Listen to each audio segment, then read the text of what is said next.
di Ivrea di Elina 18 che vogliono fare che permettono di rendere grande un evento, che permettono agli atleti di darsi spettacolo. Loro sono quelli che dirigono tutta quanta la macchina, gli atleti sono gli attori, sono i protagonisti di questo campionato del mondo. Vediamo se la perturbazione si proseguirà come già successo ieri o farà un giro in fondo come nella prima delle due occasioni della giornata di ieri.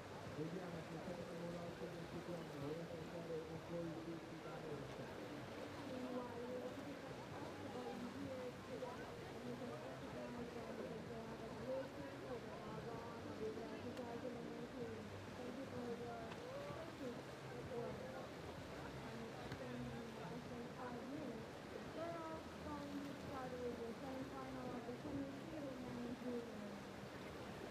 Quindi 4 minuti e poi partirà anche la semifinale del C1 Junior.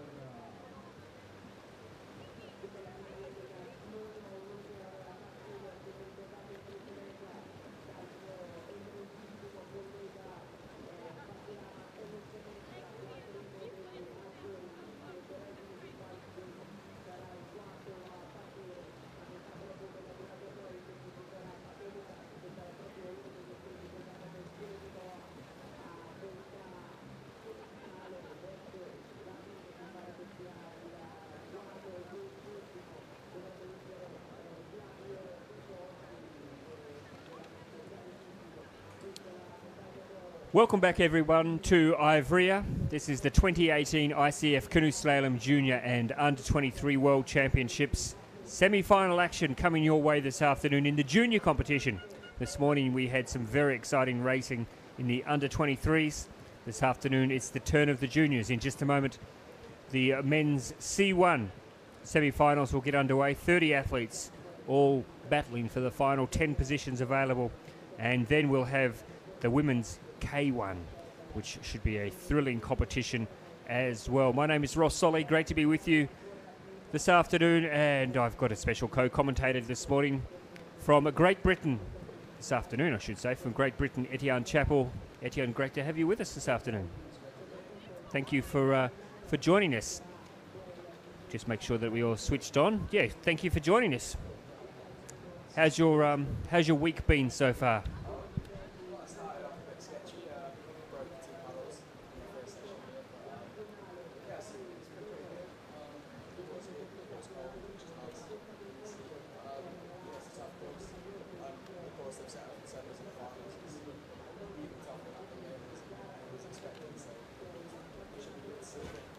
Yeah, it certainly, we saw the racing this morning. They set a very difficult course, and a lot of the athletes had a lot of trouble. In fact, in the women's final, in the K1 this morning, there was not one clean run in the final. In the men's, there were a few others who managed to get through, but there's a couple of really difficult patches, Etienne, there that some of the athletes are going to really struggle.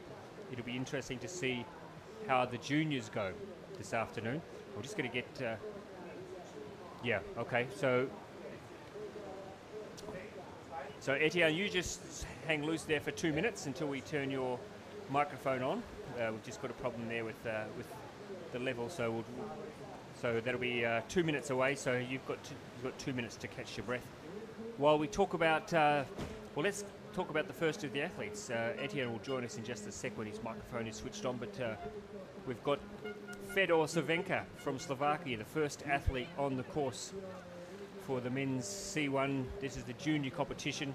Now, if you're just joining us, the top of the course, we're told, Lucas Rowan was commentating with us before, he told us the top of the course is not too bad. There's not too many things that you need to worry about, although there have been a lot of athletes who have managed to pick up a penalty on gate 3.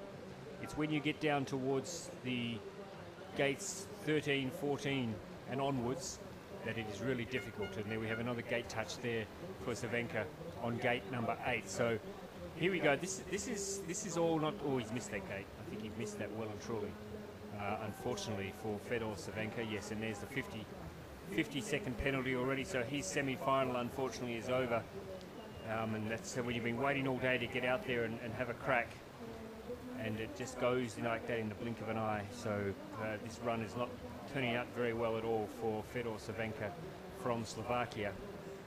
But like all the juniors competing here, including my co-commentator Etienne Chappell, I'm sure that they're all learning so much from competing at this level and on what is a very, very tricky venue. But unfortunately Fedor Cervenka is out.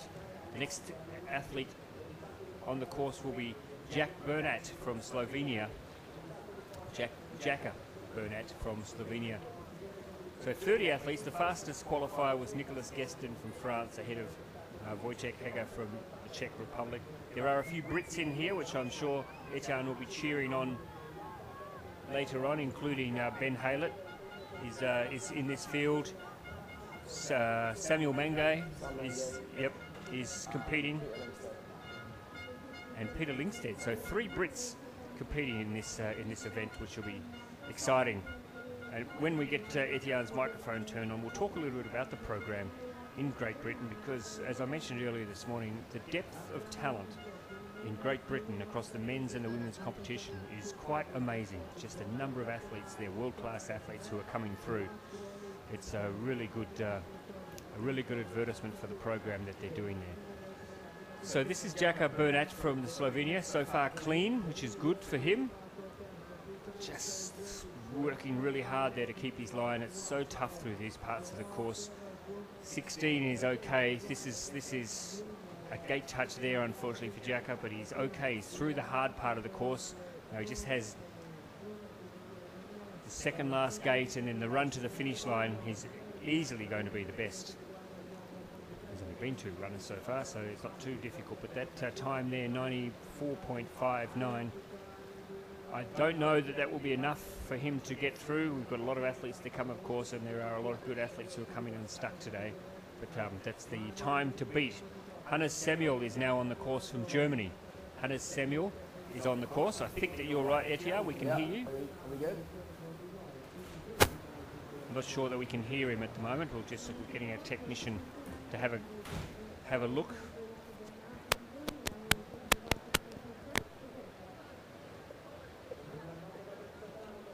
Meanwhile, we'll just keep an eye on Samuel as he heads down the from Germany.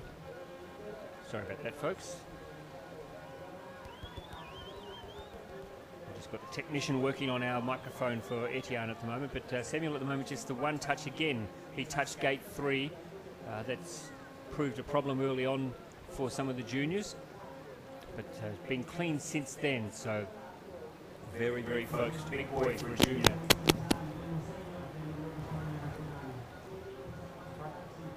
Yeah. Hello. Yeah. You hear that? Ah, yes, we hear that. I need to talk louder. Right, okay. Usually I'm going to We need to turn you up a little bit there. We'll be fine, I think. Try going up. There we go. We are? Yeah. You good? Perfect. Sorry. That's good. That was your fault. We're on board, and meanwhile, Hannes Samuel, apologise, folks, for that break there. Hannes Samuel through. He's the top competitor at the moment. Just the one penalty.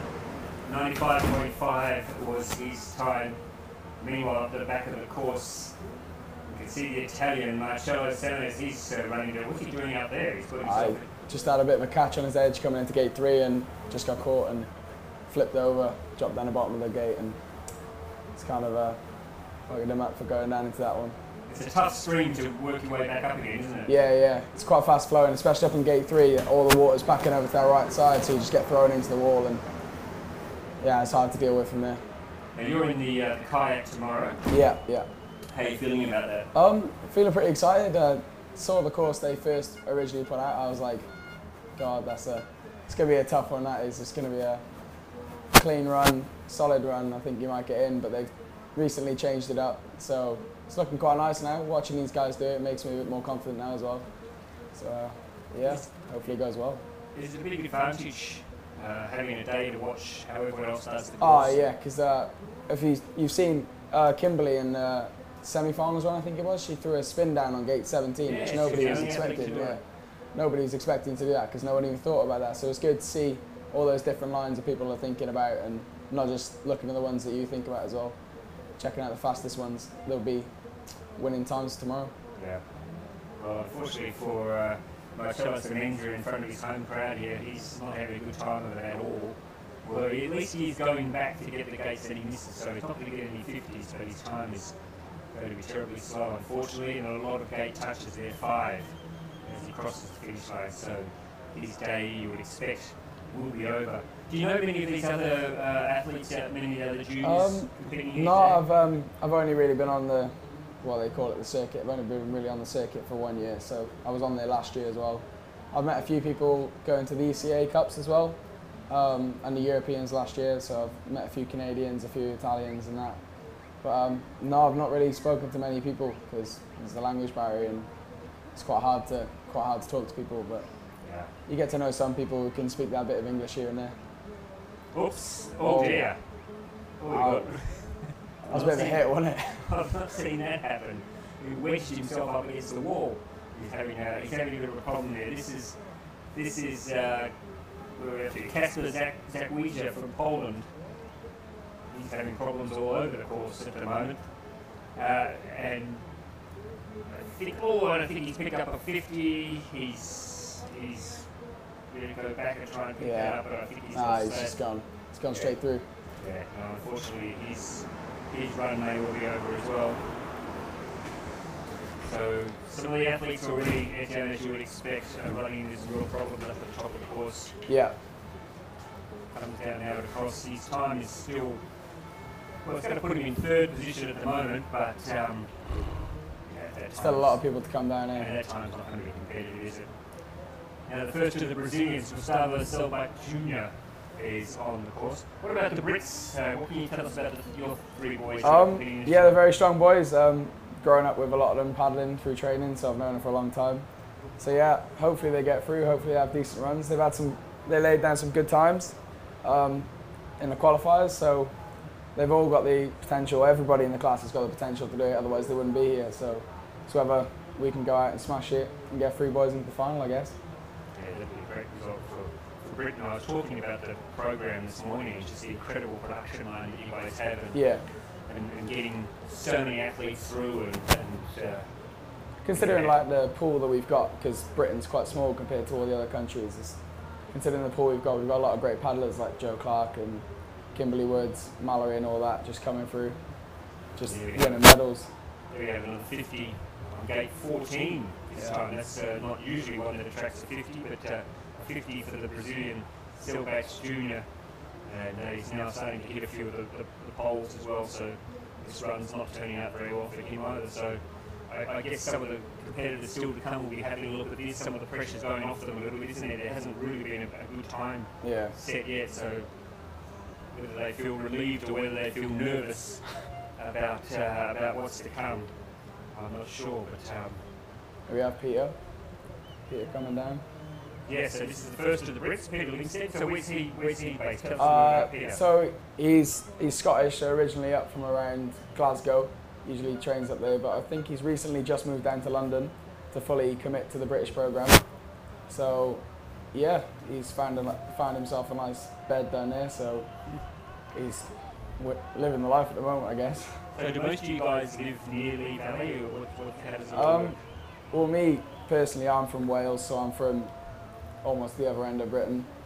But yeah, I travel down to do the 3-hour drive quite a few weekends to go down and train down there, get up with the programme and get some extra coaching.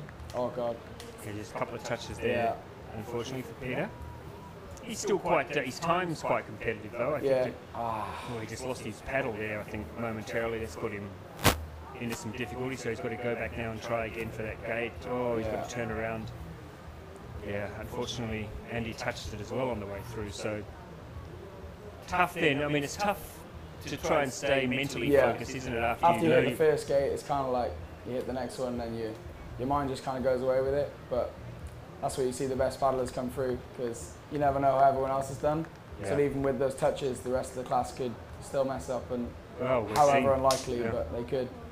I think with the possible exception of the top 2 so far, Samuel and Burnett, that everyone else has really struggled on this course. So you know, to get through to the top 10, even if you pick up a couple of touches, Yeah.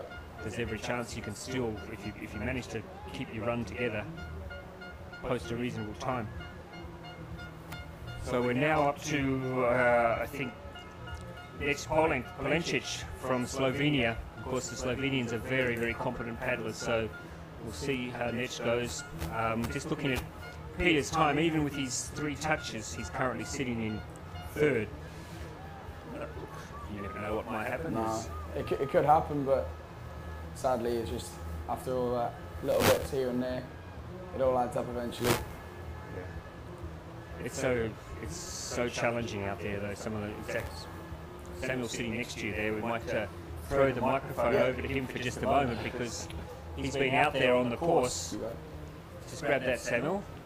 Samuel Ibbotson, of course, who was competing this morning in the under 23s. And Samuel, I would imagine you were reasonably happy with your performance. Yeah, I think it was a pretty good run. Say about 90% of it was to plan. There's a couple of little mistakes to touch. Yeah, happy with that, and come away with a few things to work on for the next competition. It's a tough course out there, isn't it? There's a couple of gates that are really challenging. Yeah. So it sort of starts off, you've got a bit of a challenging move, 3-4 or 2-3-4, and then it slowly builds up, and the bottom half is where the technical paddles already come into their element. It's quite short in terms of the time, so there's not too much fatigue. But again, you've got to stay really on top of the water and be on top of your game. Did you feel good at the end? Did you feel like, I mean, obviously you knew there were some pretty good paddlers in that field, but did you feel at the end of it that you'd put yourself in the show? Yeah, so I was pretty happy with my run. I came across and I went into 3rd. I knew there was another 3 paddlers to go, and I knew that those 3 were 3 of the best in the world, so I wasn't really counting my chickens or anything. But yeah, I was pretty happy with how I did. So. And you've got another couple of years, haven't you? One more year, yeah. 1 more year. Next year will be my last year. Yep. And where are you based, near Lee Valley? Actually, just before I ask you that question, just to bring you up to date, Polencic from Slovenia has now posted the quickest time. He had 1 touch, which is a good effort on this course, and finished with 92.85. So he's taken the lead. This is Simon Nowablitsky from Poland, who's currently on the course and has, well, he got a touch on gate 1 and he's had a touch on gate 18. But I think his time will be, compared to the rest of the field so far, he's going to be relatively competitive. He'll find himself in 2nd, I think, maybe 3rd, 4th in fact. So a bit of work there if he wants to stay in it. Peter Linkstead now slips down to 5th spot. So where are you based now, Samuel? So I'm based in Nottingham at Home Pierpont. I'm at university there, studying in my final year.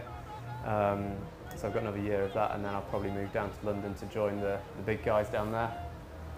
What is it about the British program that turns out paddlers like yourself? We saw Thomas Abbott as well. I mean, there's so much depth there. We've got the young guys, Etienne, and these 3 guys all coming through. I mean, tell us what it is about the program that manages to turn out so many good male and female paddlers in Great Britain. Yeah, I think like with Lee Valley being where it is, you've got a lot of good paddlers based there who everyone feeds off. And then obviously as the top paddlers getting better and get more results, that drives the people under them, and the whole sort of category lifts up as well. I'd say it's probably similar to what you see in a lot of the European countries, France, Germany, the Czechs. They're very high level paddlers, and that drives the guys underneath them. And we're still starting to get a bit more up there, obviously with Ryan, Adam and David, all at the top of the game. Was the Olympics a turning point for the sport? I mean, I know in Australia, when we had the Olympics there in 2000, all of a sudden a lot of people suddenly became aware of canoe slalom as a sport. You already had a lot of good slalom paddlers even before London, but was that, and we'll just check here, this is Edward Lurch from the Czech Republic. He's gone through in 98.2, so he moves into 5th position. Do you think the Olympics was a turning point for the sport? Yeah, in terms of the programme, I think with the course being built in Lee Valley and that becoming quite an intensive centre, I think it sort of has driven the next level, and I think you've seen a lot of young guys come up through Lee Valley, and it's been a big development. And just the way the programme's run a bit more has been quite good, and sort of brought everyone up. Certainly a tough field to crack if you want to have some experience at a senior level, isn't it? As you said, yeah, sure. With the boys that are on that team at the moment, there's some really gun paddlers. Yeah. So And they're young too, a lot of them too. Yeah, so Ryan's just out of under 23s a couple of years ago. Adam's a year older.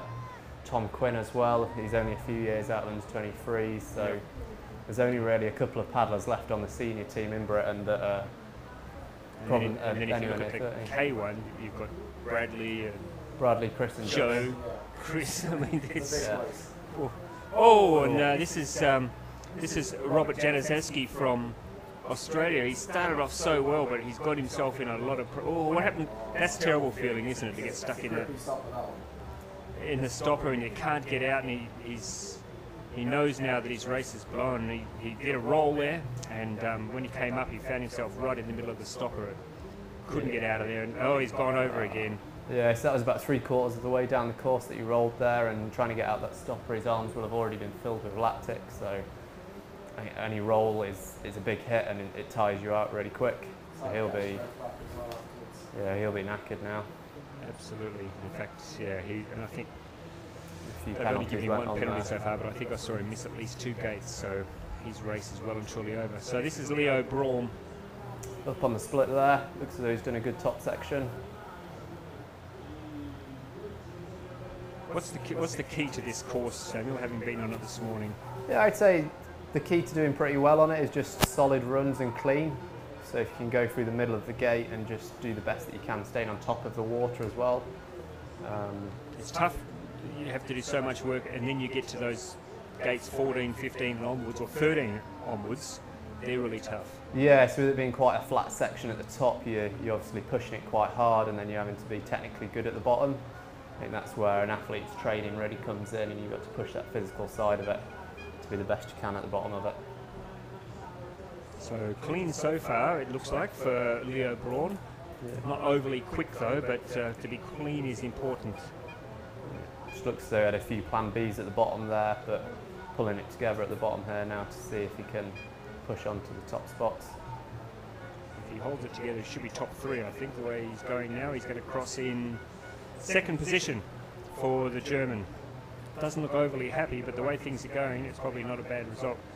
Now this is Terence Saramindov. He's done about 4 spins there to get through that gate. Terence from Mauritius, one of the nicest guys on the program. And I have told this story before, so I apologise to people who have heard it. But Terence was in Barcelona doing the. He might have got a 50 there. Hard to tell when they hit it straight on like that what side the pole goes, but it may be a 50. They've given him 2 at this stage. Tips there. Yeah. So Terence was there for the Youth Olympic Games qualifiers, and unfortunately, there's a roll there. He might have got through both gates. See if he can get back on it there and save it. He might have gone all right. He might have got through. That's the biggest fluke of it. No, they get him to 50, unfortunately. So that Ernie's going to go over it. Bit of issue there again for Terence, unfortunately. I'll still tell the story though.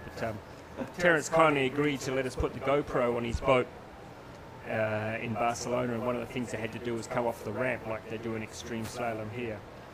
And Terence went flying off the ramp with our GoPro on the boat, but unfortunately the GoPro came off and sunk to the bottom of the lake. We haven't seen it since. He was very apologetic, but it wasn't his fault. It was user error, of course. But yeah, this run hasn't gone very well for Terence. He's picked up 2 50s at least, I think, so it's his day over. So we turn now to Alexis Bond, another of the. He's a Frenchman. So the French are having a pretty good week this week. As we were saying earlier, there's quite a strong programme in France, and you see a lot of good paddlers come up all through the age categories. So I think could have a good run here. Yeah, it's not speaking too soon. Oops. He's all right. He hasn't lost too much time on there. He was about 3 seconds up. Etienne was talking before, Samuel, about Kimberley doing a turn, doing a spin, and one of the later gates. In fact, I think it's through 16, 17. So I mean, are there a lot of options for paddler coming down on this course? There are a lot of different approaches you can take to some of the gates. Yeah, I think there's not massive amounts of options, but where you can, there's often quite a good plan B. The water's moving so fast that if you're quite quick and reactive, you can make the most of it.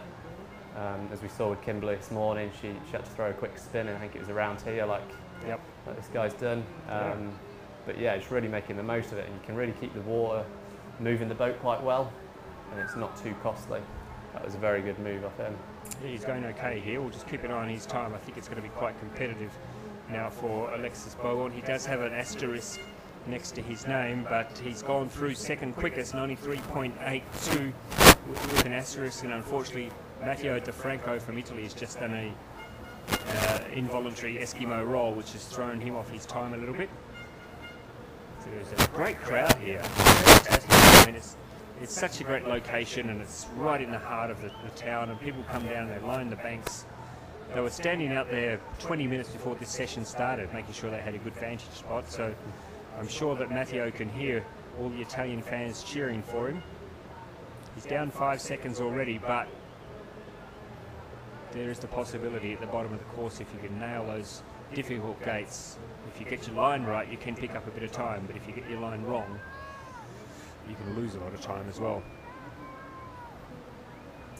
But at the moment, it is next Polencic from Slovenia, 92.85, who leads the way.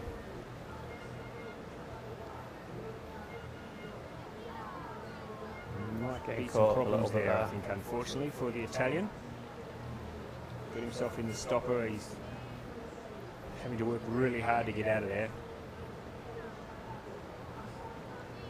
Still only the one touch though, but the time has slipped away because of that stopper. And he's still got to get around this final up.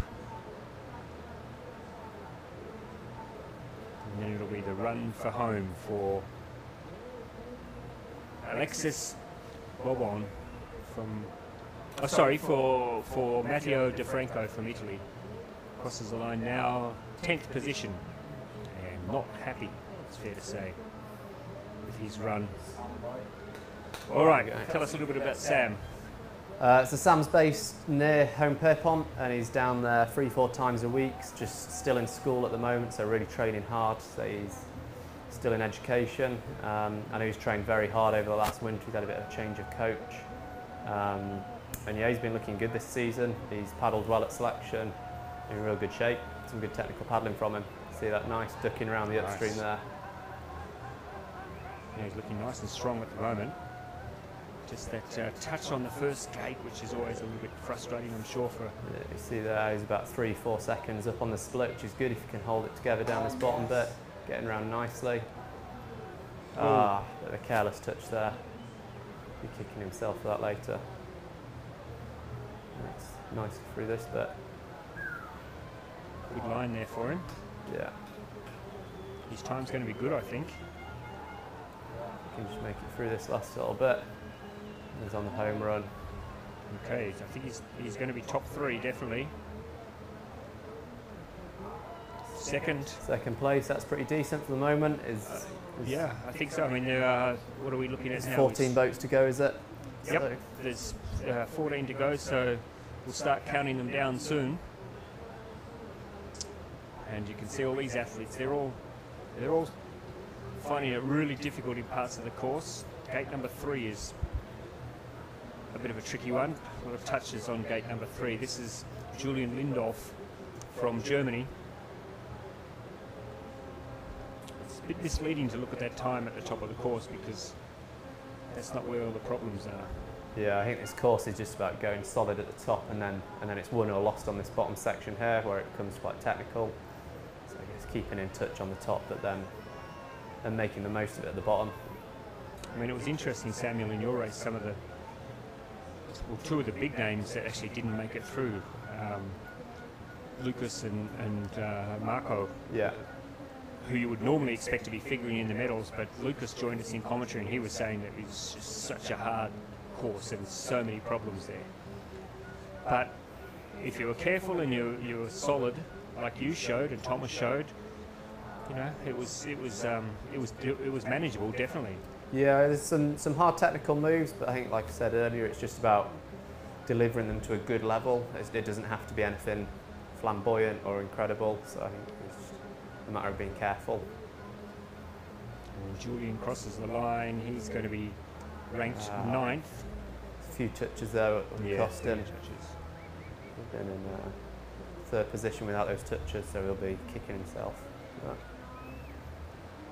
So at this stage, just bringing you up to speed for my co-commentators, Peter Linkstead is currently sitting 10th, right on the cusp. He'll really have to cross every single thing to get himself through. Samuel Manga is sitting second. He does have an asterisk next to his name. That can be either a good thing or a bad thing. Yeah. So maybe if one of those touches comes off, who knows, that might put him... He's only 0.41 of a second behind Polencic, so with an extra touch, so it's a pretty good run for him. A real fast time there, I think, yeah, it's those touches. As we've seen, I'm not sure there's been one clean run out of the 17, 18 boats that have gone, so it's all about keeping those penalties off. Yep. And now we have this is a very fast run, but unfortunately 3 touches so far for Daniel Perez Cortegoso from Spain. Another touch as well, so very messy run. Fast but messy. And that's not going to help. Really 4 touches, that's already 8 seconds added onto his race, but he's still going to be and another one, so make that 5 touches, and he's still going to come down in unfortunately he's bumped Peter Linkstead out of the top 10. He's gone through in 10th, and one of the touches is hang on, Sam's been added a touch on there. He's been added a touch 3 touches for Samuel, unfortunately, but he's still sitting in 4th. So he's now picked up 3 touches now, but his time is still good enough to be in 4th position. And we are getting down to the stage where we've got 11 to go. Sorry, 12 to go, and then we'll really know who's going to make it into the final this afternoon. Jason Mraz is on the court. Except it's not Jason, it's Juraj Mraz. I don't know whether Jason Mraz even paddles. But Juraj is actually a very good paddler in his own right. I'm not sure how he sings, but he's a good paddler from Slovakia. Just off on the split there, you can see that touch has kind of cost him, but he's in touch with the time. He can keep it. Bit of a plan B there, but keeps the boat moving nicely and keeps it clean, importantly. Yeah, it looks strong, that's for sure. And this is the tricky part through here. He's all right. He looked like he was going to lose his line there, but he managed to pull himself back. I think his time looks like it's going to be quite competitive. He's got to get through this last gate. Ooh. He's going to be on the cusp. I think he's going to be around 9th. It's going to make it hard, unfortunately, for Juraj Mraz from Slovakia.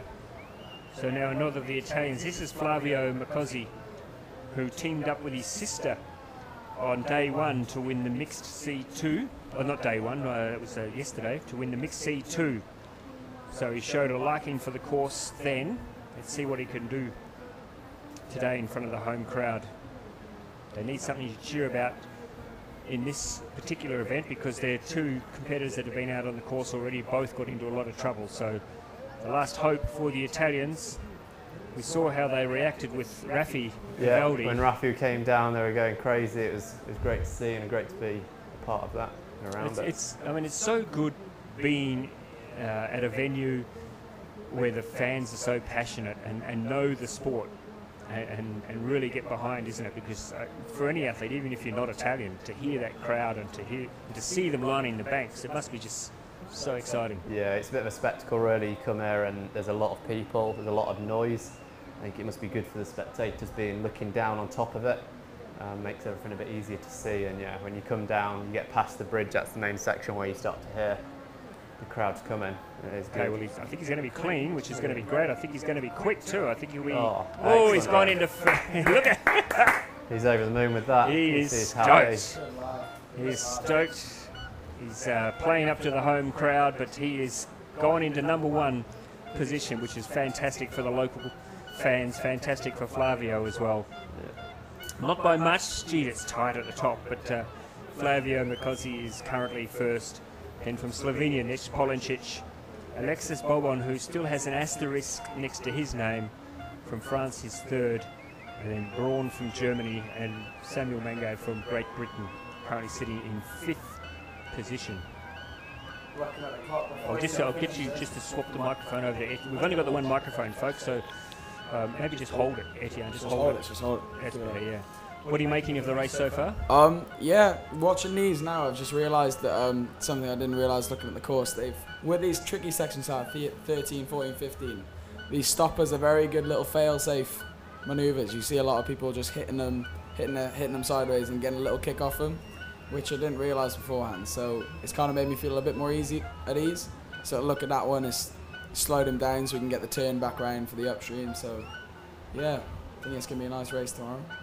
This is Fedor Novotny from the Czech Republic, currently on the course. Will you sit down with Samuel and the guys who are on the course today? Will you sit down with them tonight and talk it through, or are you going to really just concentrate on your own race? I mean, I'm quite chilled, so I'll be quite chilled till I'm on the start line, and then I'll start to focus on my race, because I don't like to stress my head over it, because then it adds up and then I get a bit aggy and start having a go at people and getting a bit touchy. So I like to just let everything go, and then when I'm in my boat, I'll sort it out. So yeah, I mean, I'll have a little chat with them, say like, oh, how's this gate? Was that easier than you expected, or stuff like that? Just get a few tips here and there, but apart from that, I'll just have a nice evening, chill out. Yeah.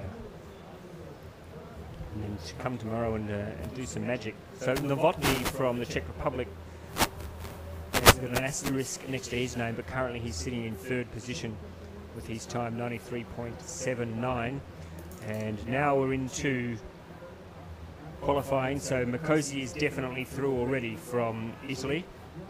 So with every athlete that goes down now, another athlete will qualify. Can it be Caio de Silva from Brazil? Oh, he's a little bit down on that first split. I think he may have just gone through gate 17. Yeah, he's just gone. Which means he'll get a 50 on gate 16, yeah. Yeah, that's disappointing for him. So he's going to get a 50. So he's out of the. How would Ben Halett be feeling now, sitting there at the start line? He's a special. There he is. He's a special breed. Like I saw him at selection. He was getting himself so psyched on the start line. I was like, "You are mad, mate. How can you be doing that to yourself?" So what does he do? What does he do? He was just on the start line. Like he had to like pull this run out of nowhere to make team for K1. And I saw him going over the start line, nodding his head, like fully shaking, like ready to go, rearing it up, and he just went and smashed it. Like he was fully keen for it. Well, so yeah, he's good. He's slightly down there, but yeah, but like we said, down the bottom is where it matters. So he can bring that back for sure. Good thing is that he's clean so far. Yeah. Just needs to hold it together through here, and he's going to be. Come on, big man. Yeah, that's nice. I like the pink boat too. Very nice. Oh, Stands yeah. out. He loves that boat. He's had it for a while now. Has he? Hasn't piloted from it. Oh, there we are. He's picked up time already. Look at that. So at the moment, he's the fastest man on the course. He's got to get through here. Oh, there's a touch. Just one touch. That's all right. One touch is not going to damage him too much. Just keep it nice and smooth around here, and he should be good. Nice, Ben. Really That's big good. kick around That's here. good. You can hear my 2 British co-commentators urging him on. There he is. He's done all the hard work now. He's just got to make sure he stays in the boat and keeps it straight to the That's finish him. line. Come on. That's him. Come on, Ben. Oh, he's there though. He's qualified. He's in. He's. What a boy. Sorry, Samuel? Yeah, he's got a Q next to his name on the Yep. results there. Obviously, he'll still be waiting for a few people to come down because there's like inquiries go in and stuff. Things change around a little bit, but he'll be He's happy definitely with through. that. And he's got the Q and there's no asterisk next to his name, so he's safe at the moment. Yeah. That's 3 through. That's Mikaze from Italy, Polencic from Slovenia, and Halett from Great Britain are all through already. You can see his mum just outside. She's pretty excited, is she? She's fully gassed. I think she might just chatting to him. Yeah, she's just sat there. Oh my God. Yeah, it's. Do a lot of you? Do you guys both have family here? Do you have family here? Yeah. Both my parents have come out, so they're both here, waiting for me to paddle tomorrow. But yeah, they've been supporting everyone else. Like I said, I've known the boys for a long time, so have they. We've grown up together, and yeah, I'm sure they'll be happy as well. Do you have family here this morning, Sam, cheering you on? Yeah, I had my dad over. I was quite lucky. I had a job about an hour away, so he was working through the week and then was lucky enough to get a bit of time to come and watch the racing. So I was pretty happy to have him around. It sort of makes everyone a bit more at ease when you can see parents, and it's a bit of a grounding, isn't it? Speaking as a parent myself, it's always good how we can manage to find jobs nearby. Something convenient. To, yes. be in No, the this is going to be a quick time. This is this is good off the Spanish. wow! Look at that time there for Pau lead. Echenez from Spain. He's more than 3 seconds quicker than the next best in the field, and he was clean as well. That is a very impressive run. So he's gone through as the fastest qualifier. Pau Echenez from Spain. So let's just look where that leaves Samuel at the moment. He's sitting in 8th position. 8th position, and we've still got six to go. So we'll just see how it pans out for him. There can be a lot of things go wrong, of course. Yeah, he'll be sat with his fingers crossed now and sort of watching nervously as everyone else comes down. I think he'll be happy for Ben, but obviously a bit concerned and hoping that he can do what he can. This is Ern Turnsek on the course from Slovenia. He has a touch already. Looking smooth through the white water though, and I think that one touch, as we've seen. Oh no, he's lost it. That's the problem. He's got to get back up there now. He just tried to turn too sharp. I think he tried to cut that corner too much. Yeah, he didn't really need to do that. No, yeah, it looks like he just jumped into the eddy and just got dragged around a bit.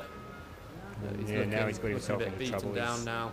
I think he's conceded that this race has gone for him, unfortunately. Oh, I'm not sure where he got that gate either. He definitely didn't get that one. So, a couple of touches. He's really resigned himself to the fact now that his race is over. Yeah, a bit of a shame for him, really. As juniors, you only really had 2 opportunities through the summer, and that's like the Worlds and the Euros, and so he'll be pretty good at but waiting ready to go for the Euros if he's got that race as well. So now we have Ludovic Makos from Slovakia. We know how strong the Slovakians are in canoe. So at this stage, the 10th fastest is Jaka Bernat from Slovenia. His time was 96.59, so he's the outrider at the moment. 5 athletes to go. You can see here, it looks like Ludovic is not being overly cautious, but certainly he's being cautious. He's just making sure that everything's in place. He knows he doesn't have to take too many risks. Yeah, just doing the job at hand, and if he's there, he's bid 5, so he's clearly got a bit of a good paddling background behind him, and he'll sort of be comfortable with what he can do and just making sure he does the job in hand. Everything going all right at the moment. Does the spin, does the Kimberley Woods spin between 16 and 17. Trademark pending. Yeah, he's just done what he needs to do there, and he's got away with it. Yeah, that's a good time. Really smooth run. This really is going to be a good job. time. He's through safely. A good lesson there for other athletes that you don't need to take risks. You don't need to do crazy stuff. Just make sure you get to the bottom. And already we can see like Jules Bernadette from France. He's going out really hard and probably doesn't need to do that really. Ludovic certainly didn't do that and managed to make it through with the 2nd fastest time. So just if you're a coach now, you'd probably just tell him just take it easy. Yeah, I think that's another big benefit of going off later. You can hear to what other people are doing, and if everybody else has had a pretty bad run, then you can just go down and smash out a solid one and make it in.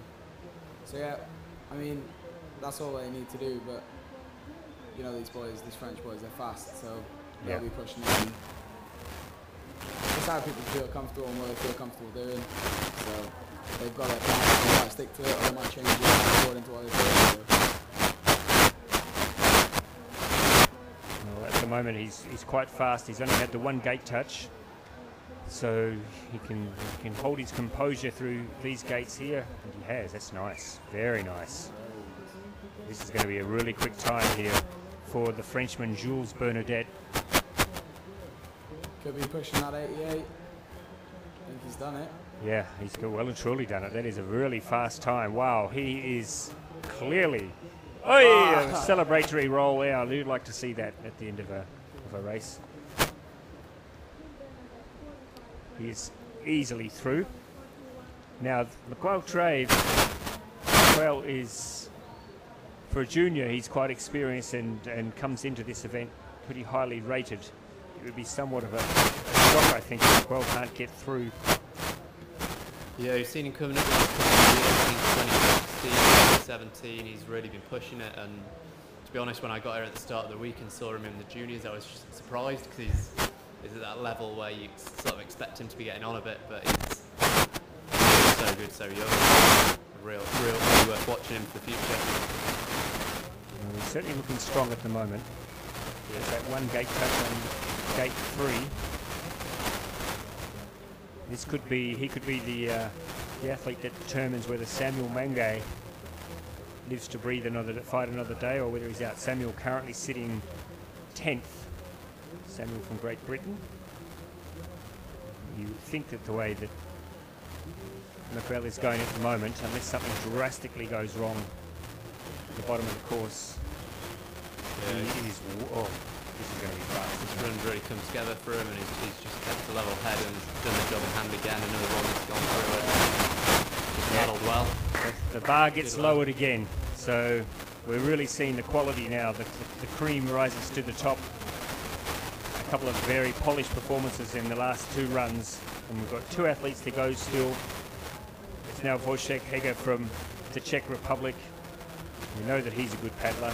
And then Nicolas Gestin from France, the fastest qualifier. So some really good quality runs now coming through at the top of the leaderboard. Unfortunately, that means Samuel's dropped out of the top 10, so there'll be no final action for him.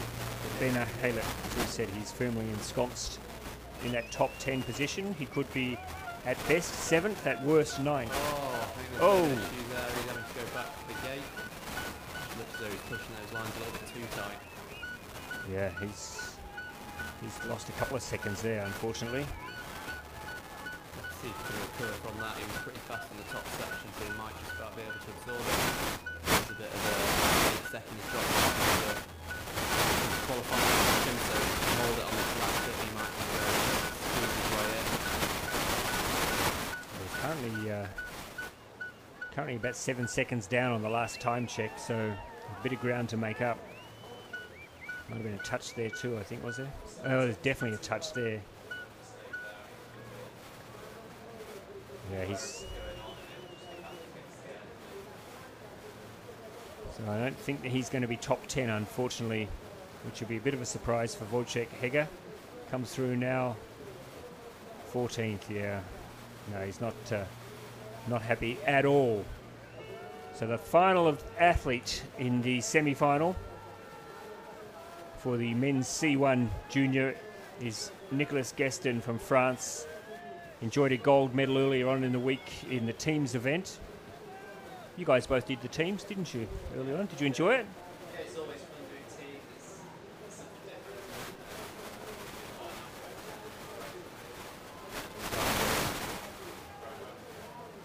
I think it's also valuable because it gives you all a good race feel for the course before you get into the serious. Well, I'm not saying that teams is not serious, but before you get into the individual stuff, you've had a bit of a feel for the course and how it's all going. Yeah, I guess you have to see where the athletes are as well in their game as well, which for some people that's quite important because they like to watch other paddlers, see how they're doing, feed off them, like see their techniques and things. So yeah.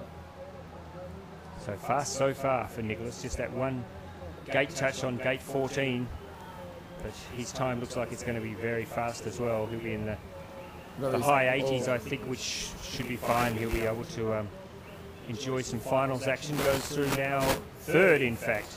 Shakes his head, so he's not happy. Oh, he is happy. He is I just can't believe it. Maybe he thought the 3 was a 13 or something like that, but he's through.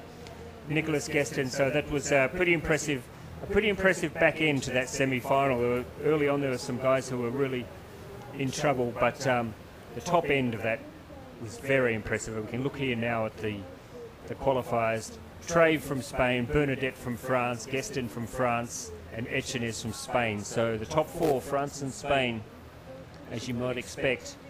And then Makis from Slovakia, Mikaze from Italy, Polencic from Slovenia, Haylett from Great Britain, Novotny from the Czech Republic, and Bobon from France. So 3 Frenchmen in the top 10. Unfortunately, as we see there, Peter Linkstead missing out, coming in 21st, and Samuel Mange coming in 12th. But it's a pretty impressive final. Oh yeah, like the final's great as well, and for those 2 boys, and maybe not for Peter, but surely for Sam, like he finished 34th last year, so 12th in the world. I'm pretty sure he'll come away happy with that. Yeah, it's a quality field insofar as juniors go. So tell me, what do they do now, Sam, between the semi-final and the final? Obviously, it's not a big enough gap for you to leave the course, so will you just find a bit of quiet space to chill out a bit? Yeah, so there'll be about 2 hours now before they go off again, so it'll be a matter of looking at the video, reviewing what needs changing to the plan, what do they keep the same, get a bit of food in them, a bit of hydration, and yeah, just relax, get themselves ready and psyched for the next run. What did you do this morning? Did you go off and have Yeah, a gelato or something? I had a bit of a sandwich, bit of a drink of water, and watched a bit of video, and then just sat and read my book for a bit, tried to chill out quite a bit. Do you remember anything you read in the book? Not really. No. You read each page 5 times trying to take it in, but It always amazes me the junior athletes especially who come and compete before they have exams or something like that, so they bring their school books to study up, and I'm thinking, how do you actually take in anything that you're reading? Yeah, it's good training in the gym at Nottingham before A-level exams. You sometimes see some of the kids bringing in the revision, so between sets on chin-ups or whatever, they'll be reading the lines, but I think it's anything that kind of fills that box in the head and stops you from getting too caught up in it all. Exactly. I think everyone needs a distraction. So that's the men's C1 junior qualifiers done and dusted. It's just shortly at about 12 minutes to 3, which is not far away. In fact, we're about 1 minute away, and there is the first athlete in the women's junior K1, Meryl Steinman from Switzerland. You boys are welcome to stay on if you like, or if you... Staying for a bit. It's just started raining outside. It's, So, it's nice and dry in this cabin. It's amazing. This place was the most popular place to be last night when the storms hit. Couldn't find anyone to come in here before that, but as soon as the rain came, it was standing room only. So here we have the field. This is the starting lineup for the women's junior K1, and a good spread of athletes from all over the world competing in this event, including a couple from Great Britain, 3 from Great Britain, of course. You've got Lois Lever, Phoebe Spicer, and Bethan Forrow, who I thought was really impressive in qualifying. She's mad good. Like, she's not been paddling for long. It's the same with Phoebe. They came in through a program that was newly introduced. So yeah, they haven't been paddling for very many years, and they just smashed it through to the GB team. So they're both very strong, competitive paddlers. An early missed gate, unfortunately, for Meryl Steinman from Switzerland. You also have in Britain, of course, the talent, I forget what it's officially called, but where they... And where they're also trying to attract athletes from other sports to come across. Yeah. And I know especially in para-canoe in Great Britain, you've successfully managed to, I won't say steal, but you've managed to lure a couple of para-athletes across to do canoeing, which is fantastic for the sport.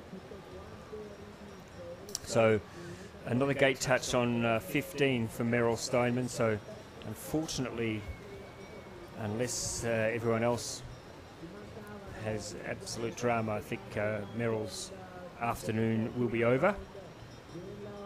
So the fastest qualifier here in the K1 juniors was Sona Stanovsky, who had such a big day. She was fastest in the K1 and second fastest in the C1, and is a very experienced paddler. But then you have Bethan, who was second fastest. Sage Donnelly from the United States, who is the hardest working paddler on the court. She does everything. She does everything. Freestyle, wild water, every single thing she can do. She seems to be one of those that just loves canoeing, whatever form it takes, and as a result, is just so good on the white water. I was joking to her the other day, and I said, have you got any days off? And she said no. She said, and if they put on any more events, I'd go in those as well. Because she does extreme as well. Yeah. Loves extreme.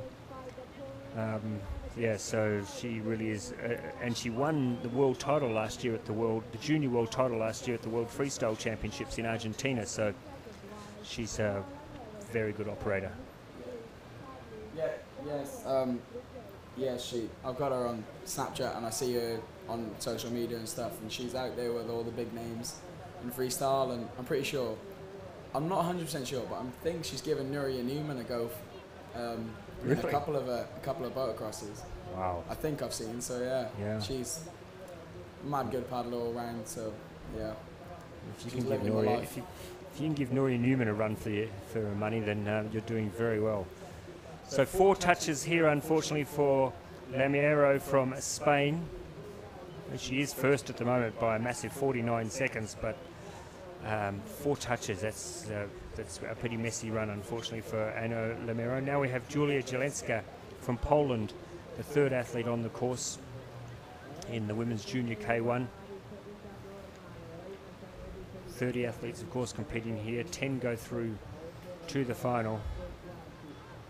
And we know how difficult this course is, so for these young girls, we can see already there's a lot of challenges, Samuel, for the young girls coming through. And I mean, it's a great experience for them to get to paddle on a course like this, but it must be so daunting.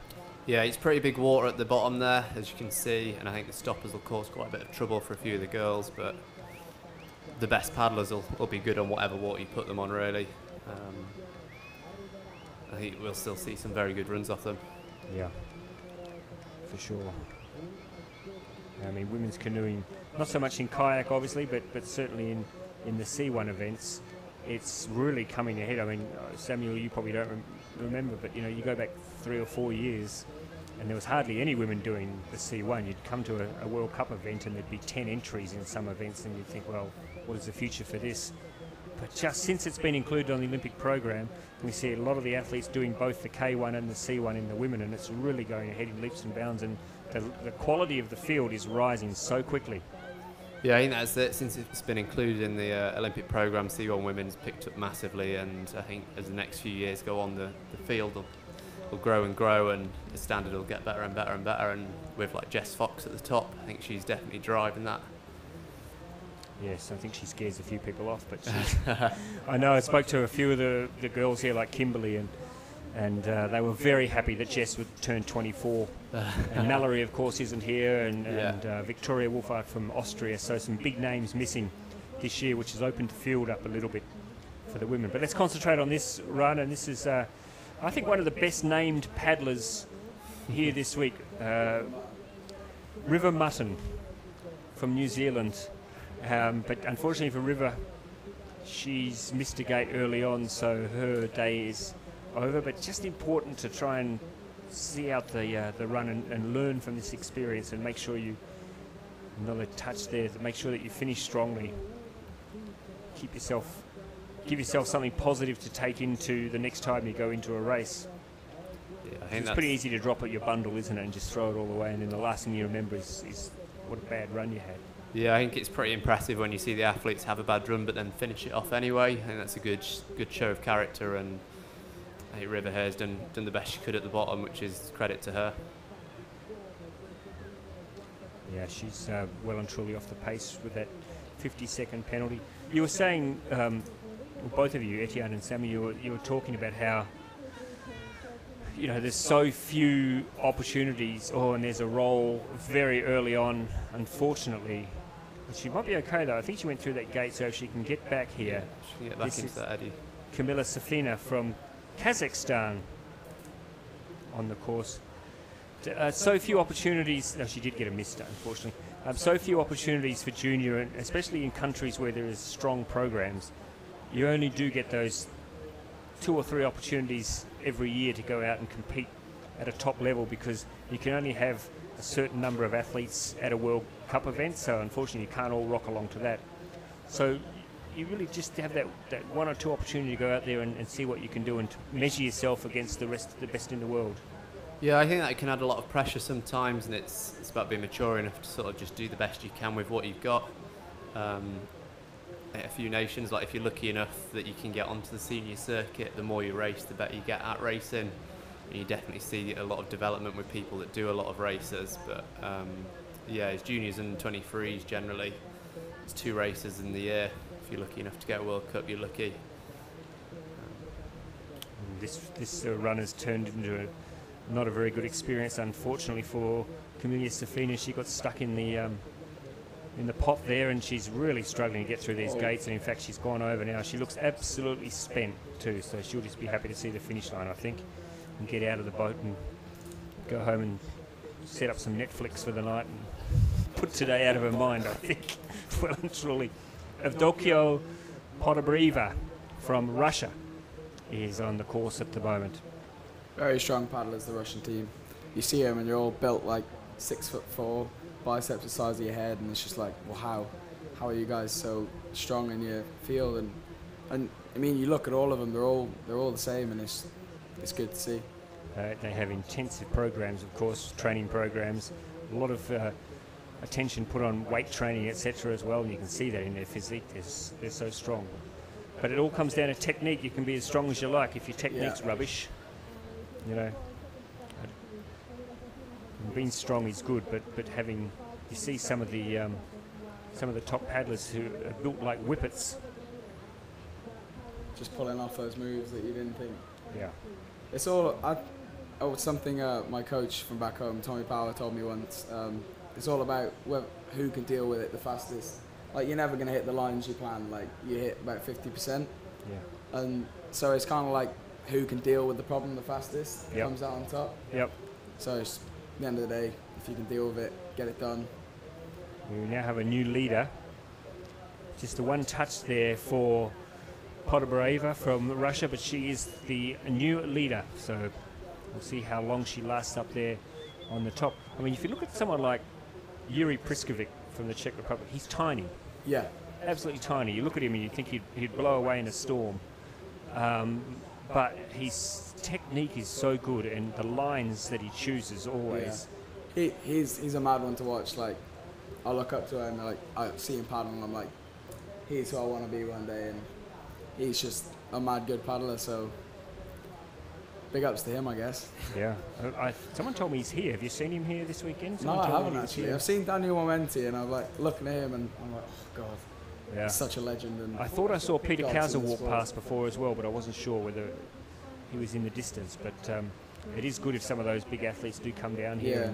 Yeah, it gives a lot of athletes a big boost, like, for sure. Like, seeing athletes like that gives me a bit of a boost. I'm like, oh, how do I treat them? Olympic gold medalist? Do I say hi? Do I not? Sort of thing. You know? So who were your heroes when you started? I suppose people like David Florence. And so David Florence is a big one. Yeah. Saw him do wonders in C1, and I was like, no way. And another thing, Etienne Stott, guy I met him at a Div 2 race once, and soundest guy I think I've ever met in slalom. So big ups to him. He's kind of, especially because we got the same name, like, his parents turned up and saw someone had the same name as him on the start line, so they organised a little meeting.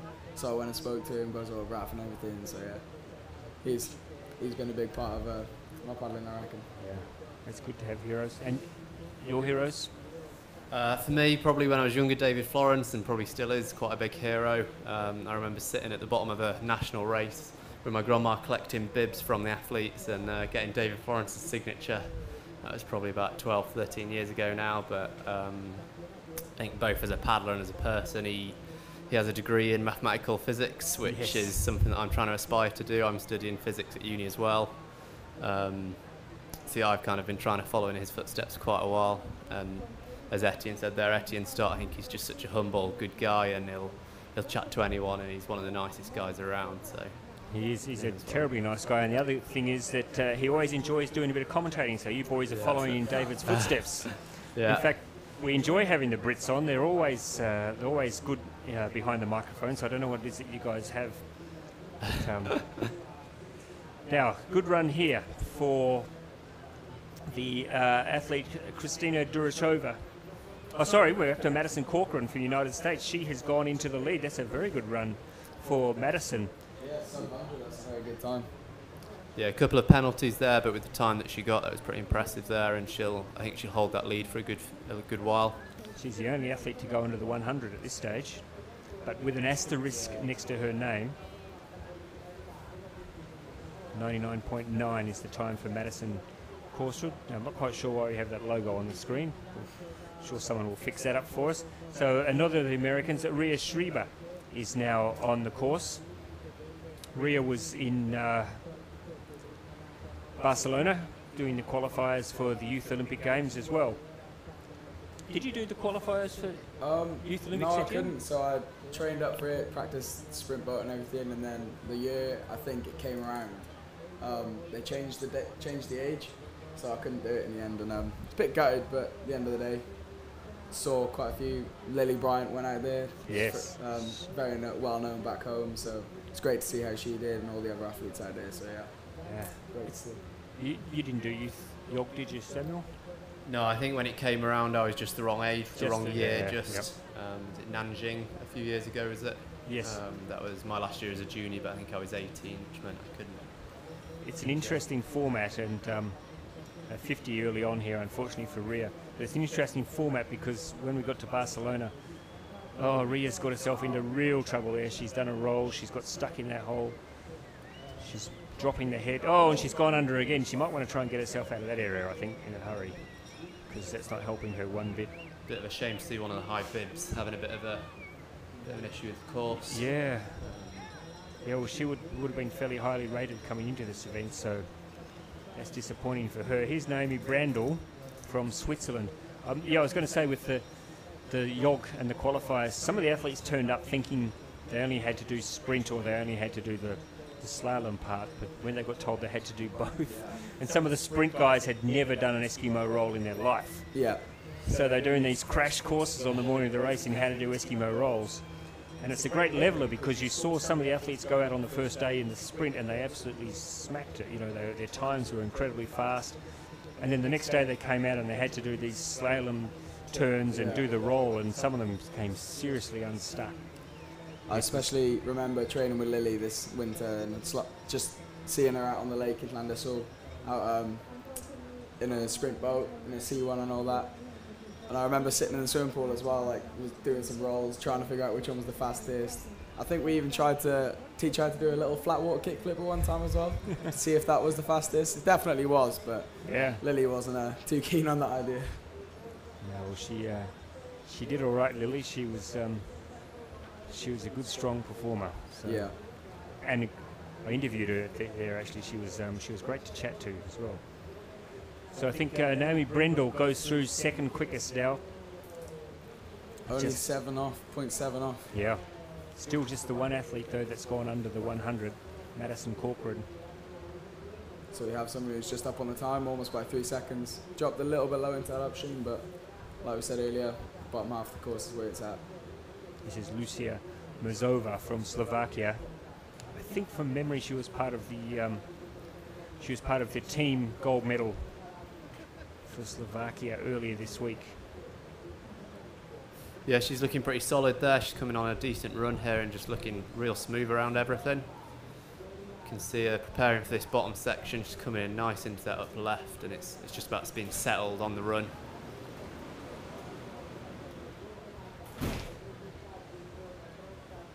That was a good move through there, holding that right-hand pole of gate 15. She should be looking to wind this run up at the end here and just see itself through.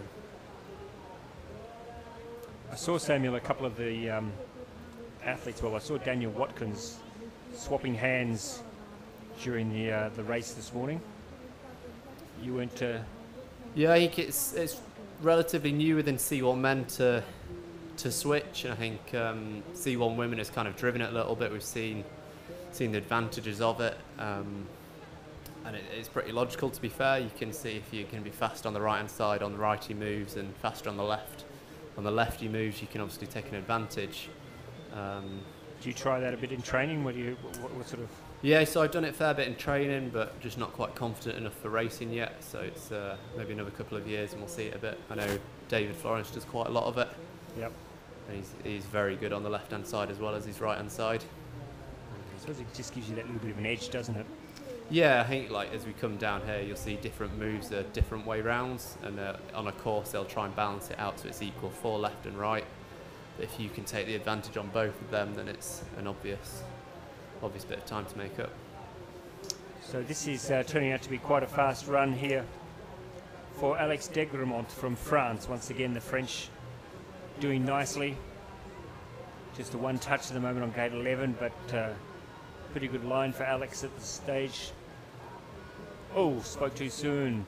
Big touch there, and got herself into that pot and cannot get out of it. Oh my God, that's these last few gates seem to be the undoing of a few athletes here. They'll do quite well on the earlier section, and then it'll just be about holding this last bit and jumping through that stopper seems quite tricky. Yeah, she's lost a lot of time, unfortunately there, and you can see it blowing out now. 3 gate touches, and 5th, and she's not happy. Not happy with that. She's not happy. Real good run up to that last bit, and I think that's what'll be sticking in her mind, that last section. Now Antonia Schmutz from Austria. I'm assuming Antonia is Felix's sister. Yeah, I don't really know them that well, but you'd guess, and it's Felix joined us in the commentary last night, and he was great value. So Antonia now, she's another, she's got height. She's ranked number 2 coming into this event, so you would expect her to put in a good 4 seconds show. up on the time as well, so yeah, she's having a really good run right now. The time is fast at this stage. Oh, just had to work a little bit hard to get out of there, but she's okay. Surprising as well, watching all these paddlers. Originally, I thought it was going to be really hard to get from 15 to 16, but these girls are making it look pretty simple. Some of them are, yes. Oh, look here. Look, this is turning into a real problem area, as I think you said, Samuel. We're really having some problems getting through here. Oh, no, I think it's just the aim. You want to catch just a little bit at the stopper at 17, but not too much to get thrown over. So I think some people are just cutting it a little bit too much and just getting caught in that stopper sideways. This is going to be a 3rd effort to get through.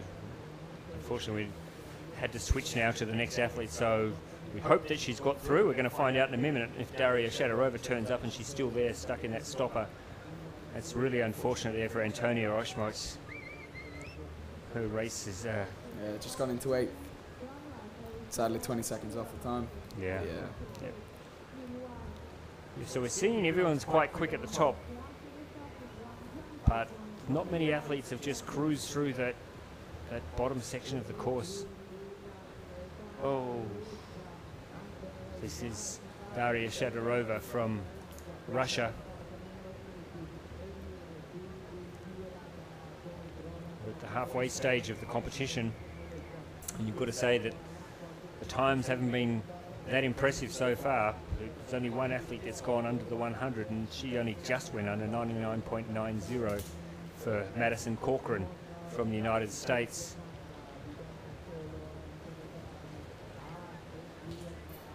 Yeah, getting a little bit caught on the eddy line there, which caught her into 16, but maybe a plan B spin as well. Oh my goodness. Seems like quite a long, tiring course. It's like Sam said, I guess it's very full of lactic, I can imagine. Is it making you feel good or bad about tomorrow, Etienne? Oh, God. It's making me up. We've done enough training this winter, that's for sure. Yeah, you'll be all right. You'll be fine. All right, so Daria's gone through in 107.34 to put her into 4th position. Franziska Hanke from Germany is the next athlete out on the course. Germany's a very strong team, of course, and she'll be looking to come out and contribute her bit to the team. I'm sure it's been relayed to her that the times... Oh, just a little mistake through that drop there. It looked like she missed the gate, I think, didn't she? She's missed the gate and she's gone too early there, so... Oh dear. Is she going to go back and correct it or not? No, not going to bother. So that's 250s, unfortunately, already. You spoke too soon, Samuel. So you put the mocker on her, she's cracked... Apologies to the German team. Yes. She's cracked 100 seconds in penalties already, so... Now, the next athlete, though, Eva Hozeva, I'm surprised that she's come in so early in the competition, because she is a quality athlete, a quality performer. As a junior, she's had quite a bit of experience taking on some of the best in the world. So Eva Hozeva I'm not going to really put the death wish on her, but I think that she should, if she's anywhere near her best form, show us what is capable of what is possible on this course. But that's a disappointing finish there for Hunky from Germany. Here she is, Eva Hozeva. Let's see how she goes. Find that she might take a bit of a different approach to some of those difficult gates that we've seen some of the early athletes. Very fast early for Eva. Surely she would know that she doesn't need to take too many risks the way things are going at the moment. Yeah, so with a bit of racing experience, she'll know what's required to get into that final, and she'll know that it's all about just delivering a good run. Nothing too flamboyant and just on it. Good so far. Clean, very fast compared to the rest. She's more than 4.5 seconds, or about 4.5 seconds up. She's holding it together. She's got through those difficult gates without any problems. Working really hard, but not trying to cut corners. She's just making sure she does the Kimberley Woods through. She's doing a solid job of that bit and making sure she gets it, which is a pretty smart decision, having seen a few of them down now. That's been the crux move, and I think she's done well to get through there nice, and she can. Yeah, now we're going to see her finish this off. We're going to see a good time now. This is easily going to be the quickest from Eva Hozeva, 5.5 seconds quicker. Very good there. She'll be pretty happy. I can hear someone squealing down on the side of the river. Must be a mum or dad. Yep. I hope with that squeal it was a mum and not a dad.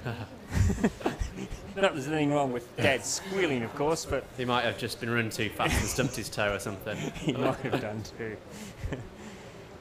So that's the new bar that's been set, 94.44 for Eva Hozeva. She does have an asterisk next to her name, but even if she was to attract a 2-second penalty. And the interesting thing is, at this stage, she's the only woman who's gone through clean today. So that's a pretty good performance from Hozeva. Now we have Goss from Germany. Not that the German's out there, but she's already got 2 touches as well. So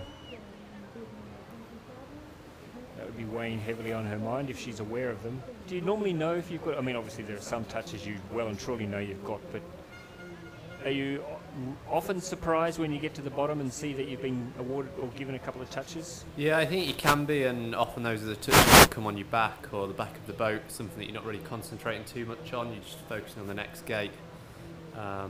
Certainly had a few situations myself where you get to the bottom and you're wondering why you're a few seconds behind when it was a good run, and then it's only later then that you realise that you've been given a touch. Coming through here now, she's kept it pretty solid at the bottom there. Yeah, she goes into 5th place. Yeah, with the 106.36. Now, Ocean Balak from Argentina is an interesting athlete. I saw her when she first appeared a couple of years back, or it wasn't that long ago even, through the development program, and at that stage, like, she was really struggling. She was really having difficulty getting from one end to the next, but she's just really come ahead now and should be absolutely pumped to be in this semi-final. And the way things are going, if she can put a good run together here, she might find herself in the mix for an appearance in the finals, which would be an amazing result given where she's come from and how much work she's done to get here. She competes in a lot of the World Cup events. You see her regularly at the World Cups, so she has that experience over the rest of the field, that she has regular competition, top level competition. So we'll just see if that gives her a big advantage here today. She's only had the 1 touch so far. Her time a little bit off the second touch there, and a 3rd touch. So 2 quick touches there for Balak, unfortunately, from Argentina. Although she hasn't been given a touch for 15. I thought her paddle touched the pole, but pretty dynamic move there. That was quite nice off her. Then just struggling on the next stopper. Getting over to the gate nice, but then she'll struggle now. Yep, she's trying to work out where she is. She smashes into that one, so yep, there's a 50. Unfortunately, her race is over. It was going okay up until then too, just that last bit there, and you can see the disappointment for her. Yeah, it looked as though there was a lot of speed through that move, 16-17, and maybe with the stopper there, just took a bit too much of a hold on her, and she wasn't able to quite react accordingly. Well, we're close to the top 10 now. We're close to the last 10. We've got 12 to go. And there's plenty of room for athletes to come out and post good times, because the gap between the fastest time and the 10th fastest time at the moment is 23 seconds, almost 24 seconds. So plenty of wriggle room in there if you want to try and get yourself in the top 10. Yeah, I think we've seen a few issues coming down, but anything, I'd say anything around in the 90s will be, you can be pretty happy with, and I wouldn't say safe, but. So this is Katarina Bokova from the Czech Republic. Clean at the moment.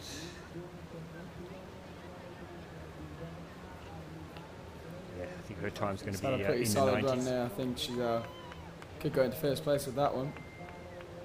Definitely. Yeah. What a great run. 93.16. The new leader, Katarina Bokova. Now Lucy Nesnedilova. Two Czechs in a row here. The Czechs, of course, an incredibly strong paddling nation. We saw a Czech win the gold in the men's this morning. He was a worthy winner, Samuel, wasn't he? Yeah, I think it was a very good run that he put together there, and very worthy of it. He was very fast. Quite a nice guy as well. He's a top guy, yeah. Silver last year, gold this year. So, oh, and there's a roll. Unfortunately, we just talk up the Czechs, and there's a problem. She's going to race back now and try and get that gate. She hasn't lost a lot of time. There's a very strong backflow there, so she was lucky she's got slammed straight back into that. So yeah, hopefully that's not going to affect her in the head, and she's going to keep it composed down the bottom now. That's the advantage of knowing that there are a lot of slow times. Ooh. Oh no, but she's in trouble now. This is real problems. Yeah, it's a very tough eddy line there as well. You can see the boils where it comes back. The flow in the back of the eddy comes around and hits the flow of the mainstream, and just creates problems left, right and centre. Yeah, she just missed a gate as well, so it's turned very, very ugly, unfortunately, for Lucy Nesnedilova. She was one of the higher ranked athletes too, so that's a bit of a shock to see Lucy in trouble. What it does though is it opens the gate up for Lois and Phoebe, Lois Lever and Phoebe Spicer, the next two athletes on the course. Let's do it. Yeah. As we've mentioned, there's a lot of room there for them. They don't need to do anything too ridiculous. They just need to try and stay calm. Keep it solid. This is Lois Lever. Anything you can tell us about Lois? She's still quite young. It's the first time on team. I'm pretty sure she went out to do the Youth Olympics as well. So yes, she did. She definitely yeah. did. So yeah, she's as you can tell, she's from Scotland. So yeah, she's quite far away from main GB in London. But yeah, she comes down quite often, does a bit of training. She's just very strong, smooth paddler, keeps herself composed. She's a strong breed, those Scottish paddlers, aren't they, training up there in the Scottish winter? In the cold. I mean, it's not that much better in London, I'm sure, at Lee Valley, but I reckon up there in Scotland it would be really testing your mettle. A couple of touches, unfortunately, for Lois. But her time isn't too bad so far. Oh, there's another touch, though, unfortunately, so a couple of little mistakes. Which Pull it right, keep a smooth run, she can...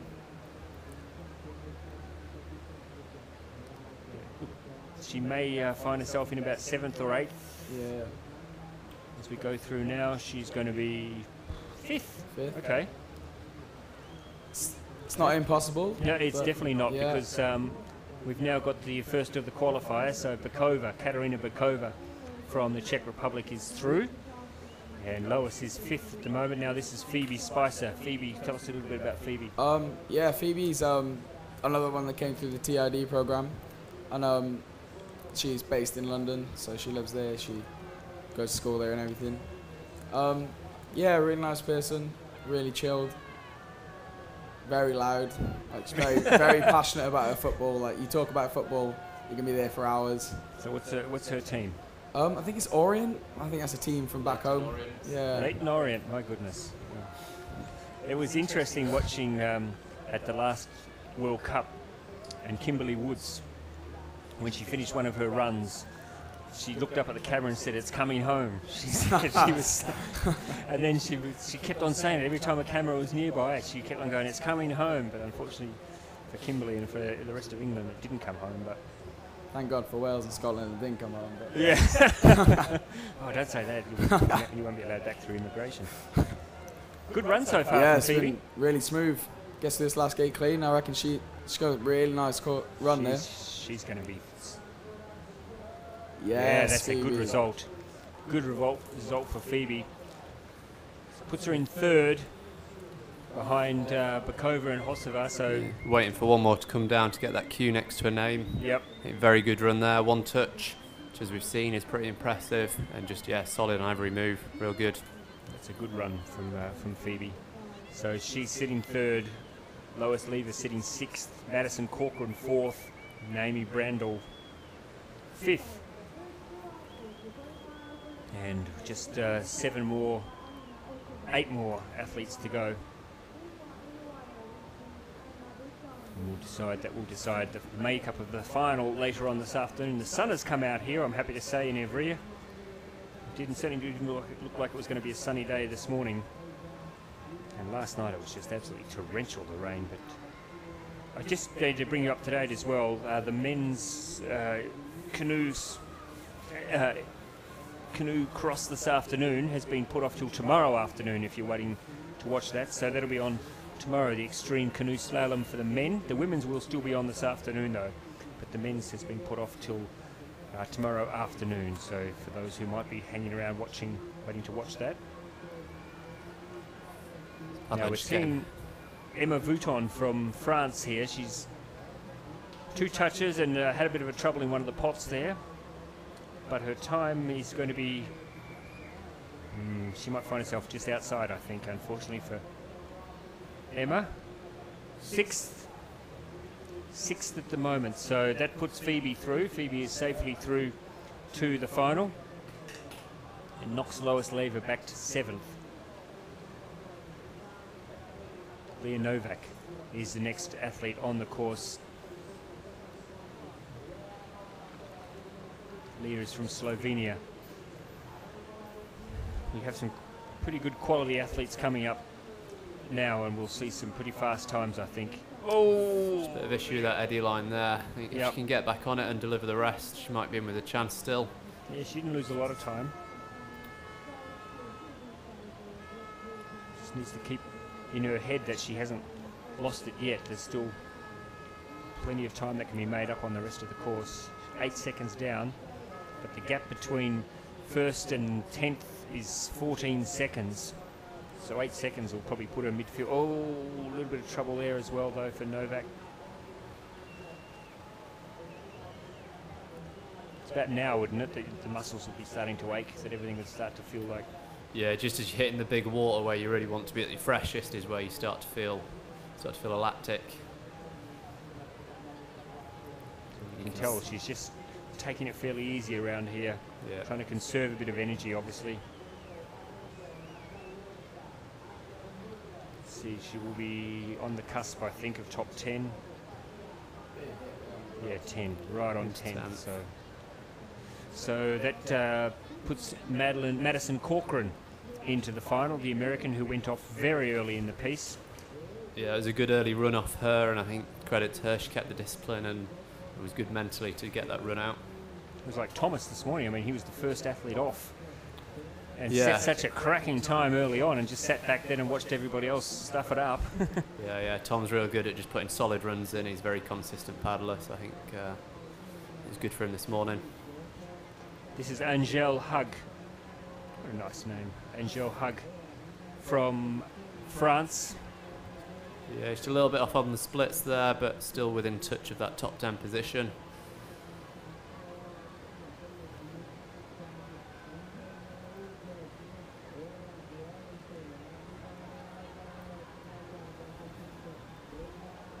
There's a few athletes now on the cusp who are starting to get very nervous watching on, including Lois Lever, who's now 7th in qualifying. There's a touch there, a couple of touches there. In fact, 3 touches now. Just getting held up in that stopper as well. So as well as the costly time penalties, there is the time in that stopper that'll ultimately not help. Oh, and she got herself into trouble coming out of that last gate as well. So I think she'll find herself out of the top 10 as well. Unfortunately for Angel Hug, 13th for Hug. So that puts Randle from Switzerland into the final. Now the Italian, you can hear the commentators getting excited on the outside. Of course, this is Marta Bertoncelli from Italy. Almost 60, 0.6 up. 5 athletes to go. And Bertoncelli looking to give the home crowd something to get very excited about. Very smooth through there. Stoppers and the edge line didn't do anything to her boat. Very strong. Most of the Italians train here in Ivrea, don't they? Yeah. I think this is the main, if not the only, real course in the whole of Italy, which is good for all year round training. Another thing with the Italians is you see them. I went to the ECAs last year, the European Canoe Association Cups, and you see a lot of the Italians turning up to those and getting out on different water. So it's no wonder when they go to other places they're so strong, because they just know what they're doing. Yeah, it's good to see.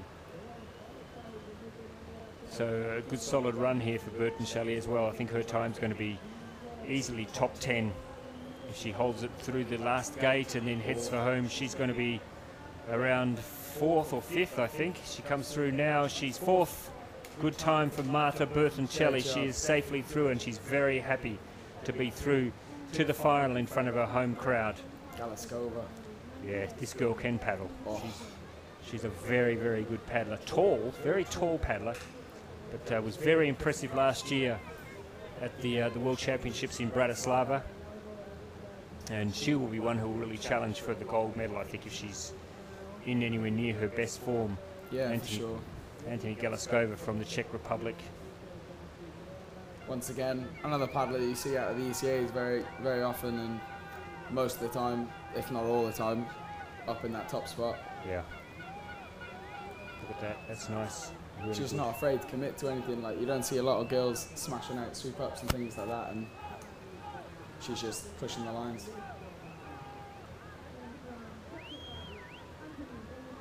Yep, she's got herself out of that potential danger without too many problems. I think this time at the moment is going to be quick. She needs to get out of here and get through these. She's doing the reverse turn. 3 more gates to go. Yeah, it's a good move through there, and she'll just be holding it together now, wanting to get to the finish. She's laying down a little bit of a warning to the rest of the field here, reminding them what she is capable of. She's going to be close to the quickest. That's a really good time. Second for Galaskova. Good to go into the second with a bit of a float to the finish there. Clearly confident in that run, and then fair enough, that was a good run. Very good run. So she goes through to the final. Means we've got 3 athletes to go. And here is Sage Donnelly from the United States.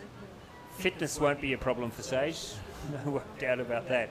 Possibly the fittest person on the course.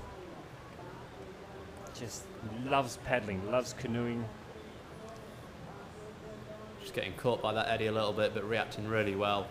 Getting straight back into the run. Getting around now. She's going to be a little bit down on the fastest time, I think, when she goes through the check. Oh, and that's tight. Oh. That was risky, that, and I think we'll have to wait and see what the judges say. They've given her a 50. That's a shame for her, because she knows she can come down and do a good run. I'm sure she knew, though, as soon as she went under there, she'd be looking up and she would have seen that pole. Yeah, of course. Something I always say to myself is if you've got doubt, always go back for it, even if it's just literally could have been like a millimetre. You're not going to get away with anything out here. There's a lot of judges and a lot of cameras on every gate, so. Let's see how she reacts when she looks up and sees the 50. She's not going to be happy. No. Well, initially she was happy, but then she realised that she had a 50 slapped next to her name, so it didn't look all that happy at all. Now, Bethan Foro, as I said, she was so impressive in the qualifying She's doing both the K1 and the C1. Yeah, And very strong in both. She prefers the C1 and yet she still smashes out the K1 like she does it every day. Yeah, well, she's quick already at the top part of the course. So at the moment, there's 2 athletes to go. Oh, yep, she's okay. I know for you guys, you're keeping an eye on where Lois is. She's 9th at the moment. Yeah. So I'm sure in an ideal world you'd like Bethan to get through. And there's a touch though for Bethan. And then Sona Stanowski will be the last athlete on the course from Slovakia. Yeah, very nice in there. Really tight to the pole. Little duck there, fair play. The good thing is no matter what happens, you'll have at least 2 athletes in the final.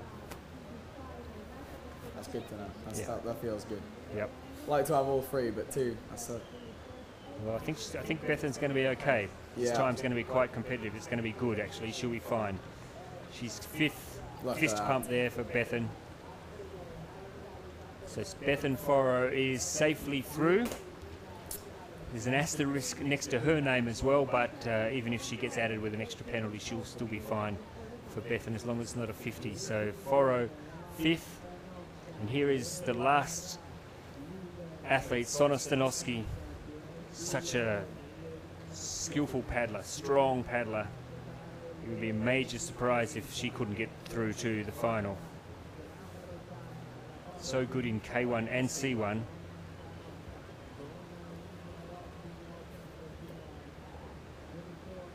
Very smooth through there. Yep. Very reactive on the boat. Just popped up. Straight over. Touch on gate 3 for Stanowska. But at the moment, looking pretty smooth. Not taking too many risks, just making sure that she's under control. She's got the race under control. No need to try and cut corners. Oh, there's another touch there, though, for Stanowska. So that's 2 gate touches. Yeah, a few clumsy touches there, but she's still got a bit of a margin for error. You see there's about 10, 11 seconds gap between 1st and 10th. She's doing all right. Yeah, coming around now, she's going to be fine as long as she gets through. She can bring it home. This last little bit, she'll be well and truly in the top 10, so that's a good finish for Sona Stanowska. She comes in 4th position, and I'm sure she has much more to give. So a very solid performance, a very impressive final lineup now. With the top qualifier, Katarina Bokova from the Czech Republic, 93.16 was her time. Antony Galaskova, so the 2 Czechs are up there at the top of the leaderboard. Eva Hozeva from Slovenia, sitting in 3rd. Then the 2 Brits, Phoebe Spicer and Bethan Foro, 4th and 5th. Sona Stanowska in 6th. Bertoncelli from the Italians will give the home crowd something to cheer for this afternoon. She's 7th. Madison Corcoran from the United States, 8th. Naomi Randle from Switzerland is 9th. And Emma Vouton from France is 10th. What are your thoughts? I'll go to you first, Samuel, about that lineup. Yeah, I thought it was a very good, some good runs there from the top 10. I think we saw a lot of errors. It was good to see those runs coming out of the girls, especially, I've got to say, the Brits. It was good work under a bit of pressure there, and some good runs. Gutted for Lois, 11th place. It's quite a hard place to be, but she can take a bit of confidence knowing another year or 2 left as a junior, and she's in a good place there, really. Etienne, what did you learn from watching that and seeing everything unfold? Obviously the course is quite tough. Showed that anything can happen, and the bottom half is just where you need to keep the energy and keep it conserved. So I think I'm going to take all that into tomorrow and see how it goes, I guess. All right, well, that's the semi-finals done and dusted. We await now for the finals. It will be 4:15 is the scheduled start time, so we've got a bit of a break before the men's junior finals. My thanks to Etienne Chappell for jumping in. I know he's got to compete tomorrow, so thank you for jumping in and sharing your thoughts. Cheers, and for Samuel Ibbotson, who was competing this morning and put up an outstanding performance. Samuel, thank you for jumping in and joining us in commentary. You're both more than welcome to come back and join us for the finals if you like, but I will understand if you want to go out and cheer your fellow Brits on in the finals. So yeah, I think we've got to go and run down with the boys and, Yeah. and the girls as well. I think you need to give them a bit of support. But thanks, guys, so much for coming in and being so generous with your time. And good luck to you, Etienne, tomorrow, and to the rest of the Brits this afternoon. Hopefully they can bring home some medals. Thanks. So we'll take a short break, and we'll be back in around 40 minutes from now for the first of the finals. It'll be the junior men's C1. And what a fantastic lineup we've got there. Just reminding you that some of the athletes, and of course who will start favourite, probably Miguel Trey from Spain was the quickest qualifier. But of course we do have Ben Haylett from Great Britain, 3 Frenchmen in the final. It's going to be a fascinating spectacle. Back in around 30 minutes from now.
gioire prima e per commentare la C1 Junior finale abbiamo qua il nostro medagliato vicecampione del mondo Raffaello Ivaldi. Questo pubblico è tutto per te, Raffi. Complimenti, sei il nostro ambasciatore e la nostra medaglia di quest'anno. Grazie mille a tutti, è stato un onore per me poter gareggiare qui oggi, ma ora concentriamoci perché l'Italia è ancora in gara e ci sarà nessuno in Libra, abbiamo il nostro Flavio Mikaze e poi salutiamo una parte del Donnelly e ci ricorda tutti gli atleti, due miei amici e compagni di squadra, vediamo cosa potranno fare oggi. E allora, se non meglio di te per provare ad andare a sfruttare la lista dei vincitori, perché troviamo tre francesi, la scuola francese che sta facendo veramente delle grandi cose, la canadese però abbiamo uno di più branchi, come Costanzo, Michel Prado e Alex Bond, che a parte questo settore che ha fatto il miglior settore in assoluto, quindi veramente spaziale, e occhio al nostro Flavio Mikaze, sicuramente galvanizzato dalla medaglia d'oro della Libra. Guardate anche di pensare in una medaglia d'oro del Canoe perché mi so, mi sembra di questo, cosa c'è? Si sembra del visto e giovane, a tante persone che abbiamo sicuro che riuscirà a imporsi come fare diciamo un po' questa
Well, good afternoon, everyone. Welcome back to Ivrea. Welcome back to the 2018 ICF Canoe Slalom Junior and Under 23 World Championships. We've got some more finals action coming your way. We've got the C1 Men's Junior Final coming up in just a matter of minutes, and then straight after that it'll be the Women's K1 Junior Final. 10 athletes in both races, a really good spread from around the world. We'll take you through the lineup in just a moment for the men's C1 final, but I've been joined in commentary by Australian 2012 Olympian Robin Jeffrey, now coaching with the Australian team. And Rob, great of you to give up some time and join us here in commentary. How are you? Good, thanks. Ross, no, it's been great watching the racing so far. Under 23s, juniors, absolutely flying down here and seeing the future of our sport in many different aspects. We've got the traditional slalom, we've got the motocross coming up later this evening, and also the mixed C2 earlier in the weekend. You've, as I mentioned, you've turned your hand to coaching a bit now and got involved in that. How are you enjoying it, and how are you finding that different from actually being out there paddling? It's great. Being a paddler, being an athlete, it's a very, very selfish lifestyle, really. It's all about you. You're trying to think every day of how you're going to be better. As a coach, it's all about the athletes. And here's the list of our first athletes, the men's C1 up on screen. So who's the standout in this field? I know they're only juniors, so it's hard to get a line through their form, but there are a couple there near the bottom of that list there who are obviously very seasoned campaigners and would expect a good result from them. Yeah, I'd say Mikel Trav from Spain would be the standout. He's already had a few World Cups experience and an ICF ranking of 36 at such a young age is really impressive. But from watching the semis, Alexis Bond, first man with the rank, number 26, looked very, very good. Typical French style, very smooth, keeping the paddle in the water, and that's what I think we're looking for. Particularly at the bottom of the course, it's the people who keep their paddle vertical, keep it in the water, keep the boat moving under them, who will really, really do well. Top section, you've got a bit of a hard sprint, get the muscles aching, and then that, yeah, from the bridge down, that's when the real excitement starts. And of course, don't discount local knowledge, because we have an Italian here, Flavio Mikaze, who's already won gold earlier this week in the C2 mixed. So he knows the course, he knows what it feels like to win in front of this passionate Italian crowd, and it's such a great crowd here. It is, lining the bank, so that'll probably help him along as well. But we're underway, and this is Alexis Bond from France.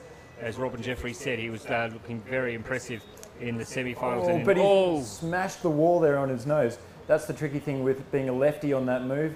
You don't have the control on the inside of the turn, but he recovered quickly despite copping a 2-second penalty. We'll have to see how he responds to that penalty. So working his way through, getting up nice and dry on top, pushes his hips to the back of the wall. It's a really nice fast eddy. He got held up a little bit on the exit, so time slipping away from the young Frenchman. Yeah, what's it like, Rob, when you pick up that early penalty? I mean, and he knows he's got one. It's a bit hard to put that out of your mind, isn't it? It is. It's something that I've worked on as myself as an athlete, and also with my athletes now. It's staying in the moment. It doesn't matter what's happened before, you have to get back on it. And he's dropped the edge there, so that again slows him down. He's having to wait, ducks underneath, pushes under, and he's fighting his way on the crossbow. This is one of the hardest exits. He has to push his hips across. Will he go the safe line? He does. He goes to spin, and then drops another big edge. That's another time loss, but only one touch so far. So he can take real confidence from that and drive all the way to the finish now. So he's going to get around the 90-second mark, I think, once he crosses, which will be a competitive first mark. It will. 90.79. It's better to have that on the board than sit there in the starting shed still having that to better. So he'll be happy with that as a start point for Alexis Bond from France. But yeah, as you said, Rob, as you so correctly called, a couple of silly little mistakes there for him that he'll be kicking himself about, driving the nose into the wall on the first gate. Yeah, it's not a good way to start, but he recovered really well. As we say, our next competitor, Petr Novotny from the Czech Republic. Such a strong team from the Czech Republic. Got brilliant water, they've got good support. Another lefty paddler. So in the semi-final in the under-23s, we only saw one lefty, one pure lefty progressing to the final. So we've had two lefties already. So I think at this age, Rob, would you coach these kids to switch? I am. I didn't think I ever would, but I've become a convert. I'm a big fan of switching these days. Well, Daniel does it, of course. Daniel Watkins does it. Does it well. and the argument is, as soon as you start saying it's a lefty move or it's a righty move, a switcher can change and they're at the advantage. But here we go, the young man, he is absolutely nailing this. So He's having a good we'll run. see what the split is. So he's 2.36 seconds in front at the halfway mark. Comes in, yeah, a little bit sticky. But again, he's driving in pretty well. Has to get his hips in. This is where the race can be won and lost, and he's got problems here. He does. So he's on the left. I think he'll go for the spin. It's a safe option, but it's still a very tricky move, and he's struggling to get the boat around. He needs to push all the way into this up now. It takes a lot of energy out, and you can see him head down, bobbing a little bit now. So his technique is failing him. And even to the finish line, that last drop, it's really messy water as he crosses 90.25, so just half a second faster. And he's done, he's over. He's having a well-deserved dip, I think, just to cool himself down a little bit. It's not that hot today, but it is a challenging run. Ben Haylett now from Great Britain. We had a couple of the commentators in here earlier from GB, and they were gushing in their praise for Ben and how hard he works. And as we just go back to have a look at the finish of Novotny's race, but Ben Haylett, a lot of positive talk about how much work he puts in. We can see what he can do now as he gets underway. Yeah, that's a brilliant start there. In and out, lets the nose go. He's going to have to do a big harsh turn at gate 3, but he's done it well. He's got a mix of style of Dave Florence and maybe Sidiris Tassiadis from Germany. Not a bad combination to have. Yeah, not a bad combo at all. So, but he's down slightly on the first split, dropping low. As a righty, he's going to push out, and he's pushing high as well. So he needed to push straight out there to cut the shortest line. Just waiting, timing the strokes down into the big drop, but he's copped a touch and another one. Oh, and that could be a 50. That could be a 50. I think it got knocked the wrong side of his head.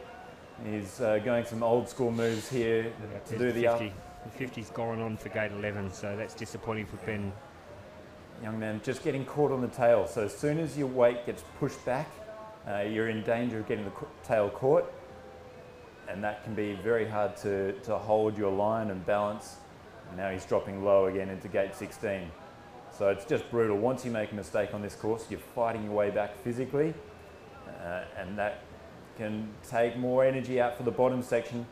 Bounces around, does it nicely. As a coach, though, Rob, you'd be happy to see him really putting in the hard yards, pushing it to the line, though. There'd be nothing more frustrating as a coach to see someone drop their bundle and just coast to the finish. Yeah, after making a mistake. Nothing worse. Unfortunately, just sprinting through the eddy as well at the end there, so not finding that fast water. He doesn't quite know where the 50 is, but it did look fairly clear for us. We saw it pretty clear from where we were, so... I mean, they'll check it, obviously, they'll make sure, but it looked fairly obvious that he'd smacked it, and the post, unfortunately, had gone on the wrong side of the bonce. So next up, Nej Poletchik from Slovenia. Looked very smooth.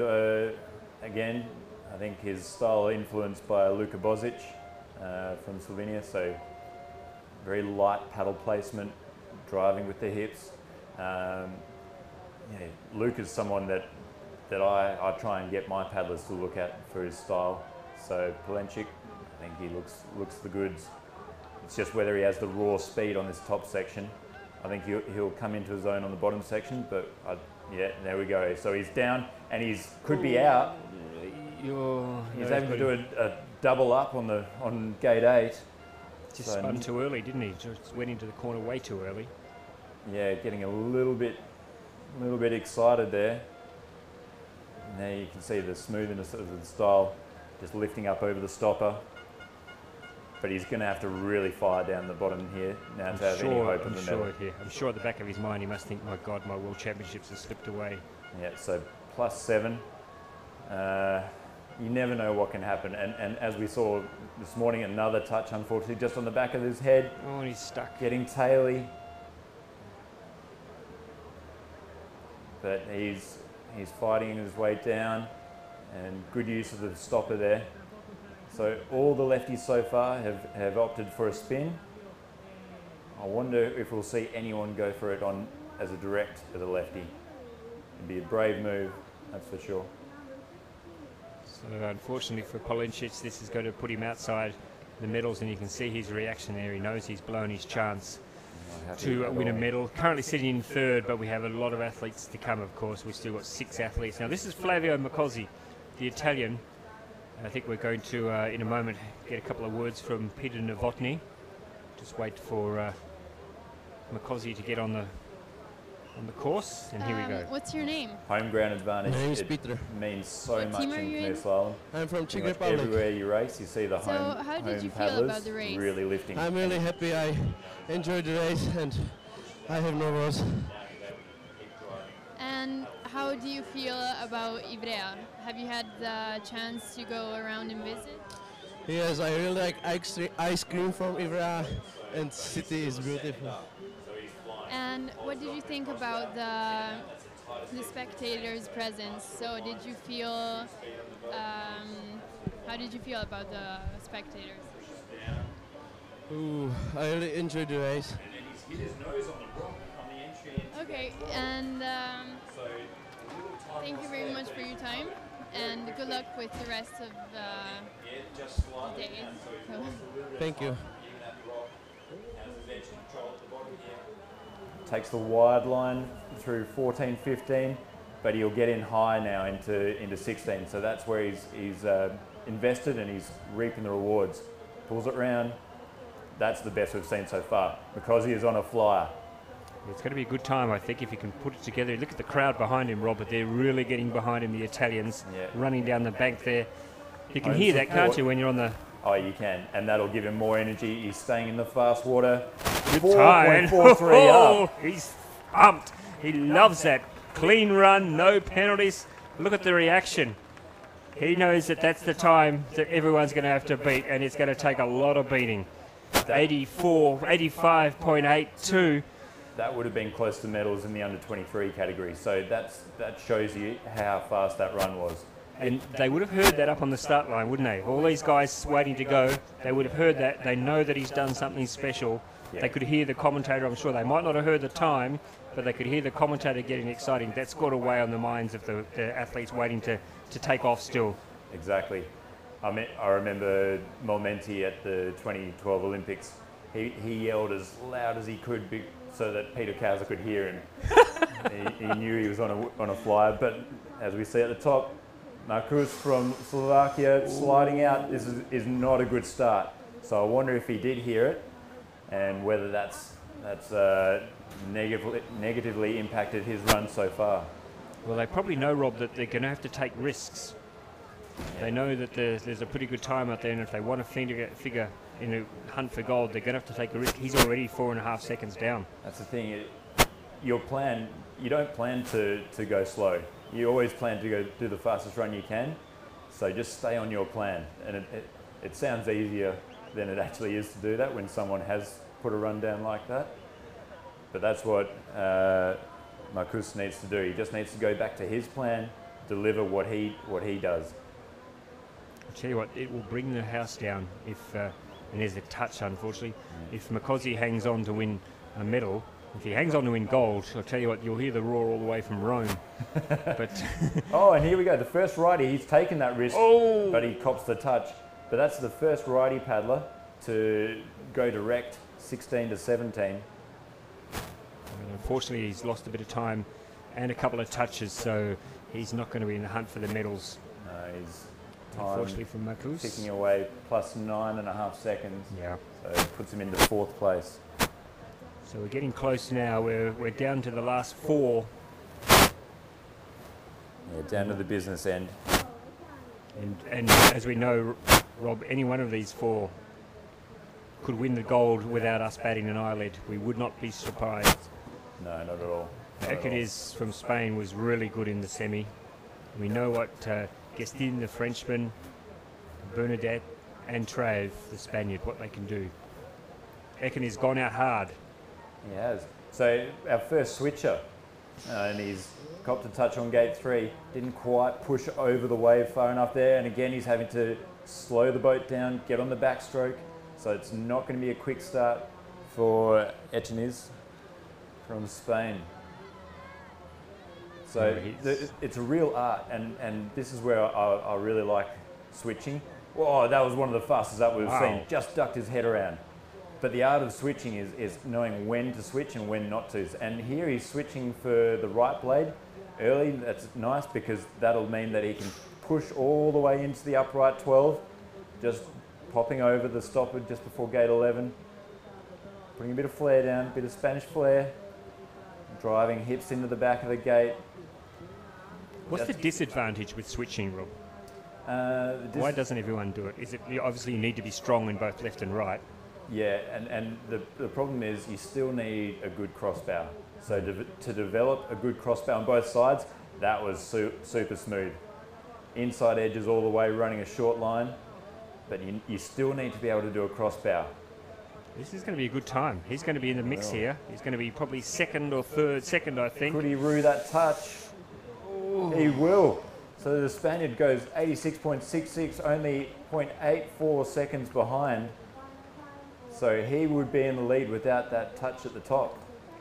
And it was a really careless touch too. It was totally unnecessary. Not that any touch is necessary, but it was such a simple move. And that's where the switching, he made so much time at the bottom there because he had a fresh, both sides of the boat, paddling fresh, he's strong.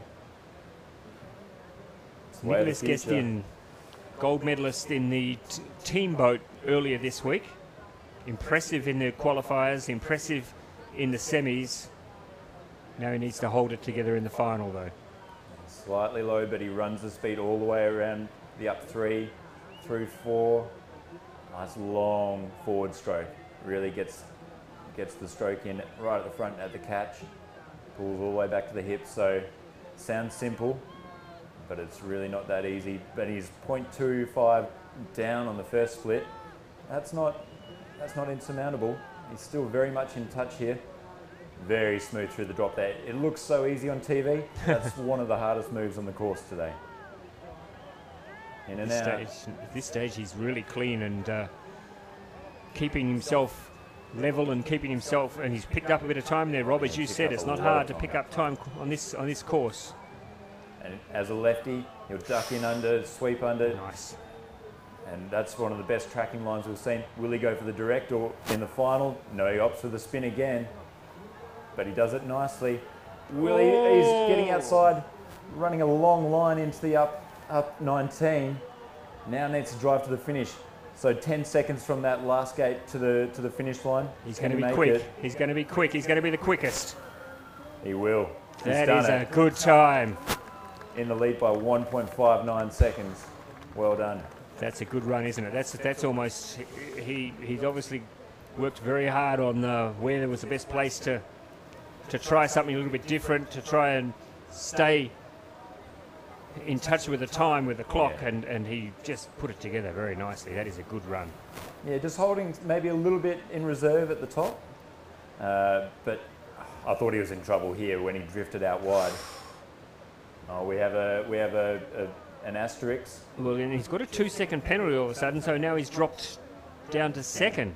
I didn't see the touch, but his countryman Jules Bernadette is coming in, jumps in nicely. Oh, and he ducks around.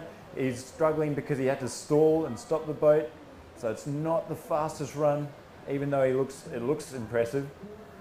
And again, he's run too short a line. He's had to stop and cop a touch. So adding insult to injury on gate 5.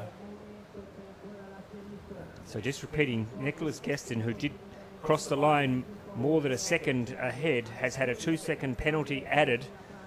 And so now he's dropped to second with an asterisk next to his name. And Mikaze from Italy is still in the... Oh, Rob, there's another touch. Another touch. Frenchman, he's getting radical. He's had to go again because he knew that he would have copped a 50 on gate 12. I think there might have even been another touch on gate 12. No, maybe not. So, yes, but yeah. The asterisk has gone off Guestian's name, so he's in second. Mikaze holds the lead. The Italians will love that. Yeah. Pushes in. That was one of the best ups we've seen. So gate 16, he needs to make up a lot of time now to get on the podium. Through short line. Again, is it enough to get on the podium? So he can't go for second or first or second, I don't think. time. He's going to be out of the top three, No, out of the unfortunately, top for three. Bernadette. 6th, in fact. So it means that the Italians are guaranteed of a medal. So is Guestin from France. The only question is, what colour will it be? And this last man on the course, well, we know what he's capable of. He's had senior World Cup experience. If anyone can go out and smash this time, it's Miguel Trave. Yeah, the young Spaniard looking super smooth on the course. You can see the top of his run. Just holding it together, having to drop an edge. So inside edge, washed off a bit of speed, good push out. Again, having to use the back of the blade, so that's slowing him down. Just making sure of these top gates. You can't win the race up the top, but you can lose it. So Mikaze just running smooth lines. So 1 second down, he can make that up on the bottom. So slightly long line again. So there's a bit of a wave in the exit of gate 8 that can hold you for a second longer as he comes through the tricky 10-11 move. Looking good. Attacks gate 12. In and out and using these edges, so you can use the outside edge to increase your speed on the exit, and he's up. So there we go, 2 second differential from the first to second split. Trave is flying. As a righty, it should be an advantage, Trave for the bottom.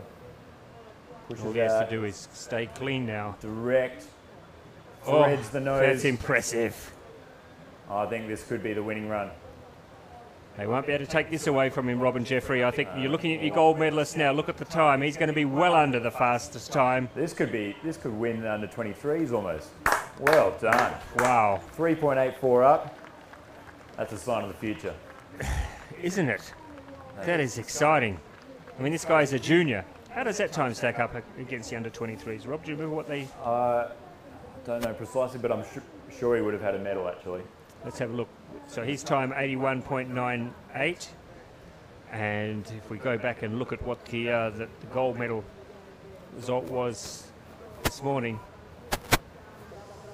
yeah, would have got him a bronze. Yeah. Would have got him a bronze this quite morning. a big gap this morning from first to third, so very impressive. And he'll take a lot of confidence from that. And as we've said, he's in the senior team, so I think he'll be going to Rio as well. Yeah, that's fantastic. So, just going through the medals, there we have, up on the top, a very impressive Miguel Trave from Spain, 81.98, almost 4 seconds quicker than the Italian Flavio Mikaze. 2 silver medals for the Italians today. And Nicolas Guestin from France picks up the bronze. That 2 second penalty, but it still wouldn't have helped him get over Trave from Spain. He is a very, very impressive winner. Your thoughts overall on the standard of that final, Rob? Oh, I was very impressed with all the paddlers, the way they really attacked the course. I'm not sure many of them would have had this kind of level of crowd, the race experience, and just the quality of the racing here. So very impressed. I think we've got some good racing in the future coming up. There's 2 very serious men talking about serious stuff, plotting the future of international canoeing, I'm sure. So, so that's a good, strong gold medal to Spain. And now we have the K1 women. You join us for that, Rob? Yeah, I'll stick around. Thank you very much, because you know so much more about all of this than I do. And I'm sure the viewers are appreciating your insights. So let's have a look at the women's lineup here. A couple of very experienced paddlers. It's hard to believe we would say that about junior paddlers, but some of these paddlers have been paddling on the senior circuit for some time. A couple of standouts in the field. I mean, Anthony Galaskova is a very, very good paddler and looked to have everything under control in the semi-final. I think she'll be very hard to beat. We know that Eva Hozeva competes a lot on the senior circuit. She does. She had one of the best C1 runs I've seen in Augsburg. Unfortunately, just coming unstuck at the bottom, but she is super smooth. But the young French girl, Emma Piton, starting her run at the top. French team very strong as always, but she's dropping low, so not a great start. She's going to have to paddle, do a 5-stroke up, so not a great start. Getting stuck on the boils as well. it looks flat up the top there, gate 4 or 5, but we'll see so many people getting unstuck there because those boils shed you either to the right or left and push you offline. But she's back on track now, just getting a little bit hit, and again she'll drop low, but it's not bad because she drops low and then goes high. So that's what you can't afford to do. You have to stay on the shortest line possible. Always looking for the opportunities to cut that line. Keeps the boat tracking really nicely through gate 11. The good thing is at the moment she's clean, and that's important in these women's events. I think this morning there was only one female paddler who went through clean. So if she can stay clean, it's going to give her a big advantage. Yeah, that's the thing. The course that's been set, I'd be... it's a World Cup, World Championship standard for senior races. So for junior and under 23, it's extremely physical, but now she's copped a touch. So Emma going for the spin, and she's done it below gate 17 there, so a slightly different line. I'm sure she wouldn't have planned that, but just not having the speed on the exit of gate 16, and again dropping low, so time slipping away. She is the first paddler on the course though, so whatever she does, it's going to set the bar for the rest of the field, but it's not going to be quick, unfortunately, for Emma Vuitton. Very nice line over that last drop. So 106.2, Emma Vuitton. I have to see how it holds up. I think with our next paddler, Naomi Brendel from Switzerland. Good to see the Swiss represented here. In my adopted home country now, Rob. Yeah. I'm part Swiss. Part Swiss, part Australian. Part Thai, part Indonesian. Oh, yeah. Yes. Very geographic. Anyway, back onto it. She's doing well. She's looking smooth. And that's all you have to do at the top. And that's the line. I think staying a little bit further out, she just drops low. So 2.29 up. But Emma lost a lot of time at the top, so I would have thought would have been a little bit more ahead. She actually came in quite wide on gate 10, and she cops a touch on gate 11. So again, this course, it's brutal, and now we come down to the real physical section. So lost a little bit more time, so 1.83 up on the split, and having to wait, push under gate 16, so nice short lines in here in gate 16. Needs to get on the gas now. She's going for direct. So that's what you have to do in the final. The final you have to step up and really go for it. It's all on the line in the final. Yeah. 2 gate touches, but the time is not going to be too bad. I think not many athletes went under the 100 early on in the girls' semis, so she's going to go under 100, which is good. Comfortably. So 94.2, so 12 seconds up. She made a mountain of time at the bottom there. So that's where going direct from gate 7 on gate 17, it will pay dividends. You need to have the speed out on the exit of gate 16 to allow you to do that though. And the good thing she'll know is that none of the athletes, bar one, were able to go down without a touch in the semis. So even though she had 2 touches, she'd be fairly confident that no one else will be able to get clean either, especially when they really start to put it all on the line. Now we've got an athlete from the United States, Madison Corcoran, competing here. Early touch straight away for Madison though, and that's going to put her on the back foot. It will, and they're the ones that you hate the most. Just clipping the outside pole with your nose. You have to thread your nose through or put the bow in completely above. Just getting caught between 2 lines there, and again getting caught on the wave. So 1.5 down on the first split. That includes a touch though, so she is faster raw time so far. Again, dropping in wide and just ducking in under gate 10. That was a very short line.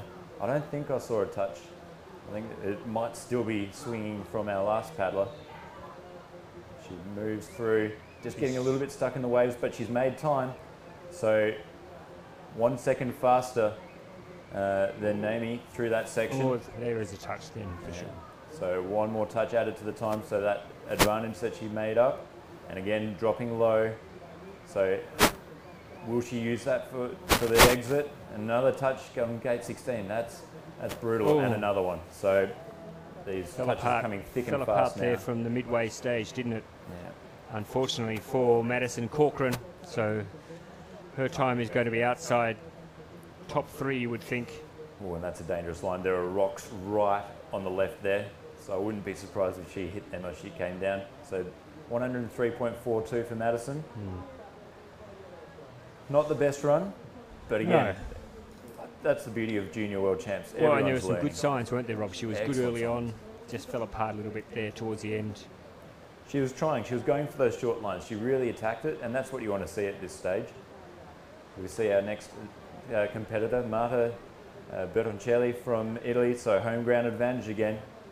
Can the Italians climb up from the silver medal position onto gold? Well, they've had 2 silvers already today. I'm sure they're all eager for a gold out there in the crowd, but they're just cheering her on at the moment. You can see the passionate Italian support team running down alongside her around the course here, trying to cheer Marta on. She's made a good, strong start, nice and clean so far. Oh, I'm surprised she's 0.42 down. She looked very smooth. Nice short entry line, and then she's away down the drop. This drop, it doesn't look as impressive as it is actually on the television. It is massive. As she cops a touch on gate 10, that was unfortunate. Just pushing the paddle into it as she passed it. Very short line, so Marta looking good. Just has to stay composed now, keep the speed on. She's run a little bit low, but that will help her as she does the cross from gate 13. So just the one touch, but she's stuck in the stopper. And that another touch, again on the paddle. So paddle has been cruel, but she drops that inside edge. So once you see paddlers putting big edges like that on it, it indicates that they're feeling tired, but she's gone direct. Keeps the paddle in the water. She's late. Another touch with the boat now. And she's having to wait, duck the head. We're going to have to wait for that one. Did she get her whole head in the boat through the gate? Well, they've given her a 2 on gate 18, Now, so we've unfortunately... seen asterisks as well though, so I wouldn't be surprised if they review that further. But Marta, unfortunately, is not going to win a medal, I don't think, on that time, 104.78. So Naomi Randle sitting up there in 94.2. We said at the time it was a very competitive time, and she is sitting now at the end, at the finish line, thinking, well, I might be a sneaky outside chance of a medal here.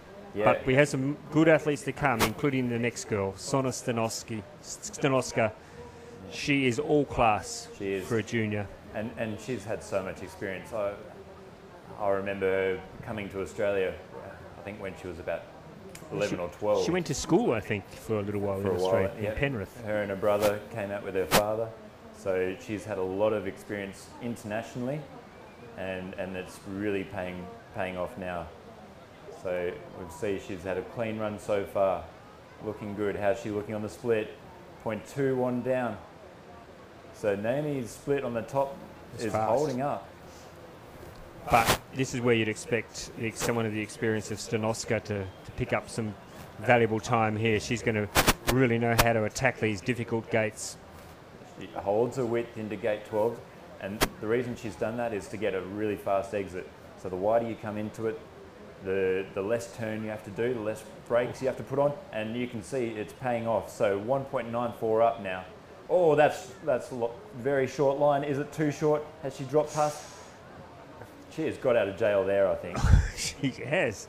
Absolutely. So she's dropping some edges. She's dropped low there, though. She has. So time slipping away.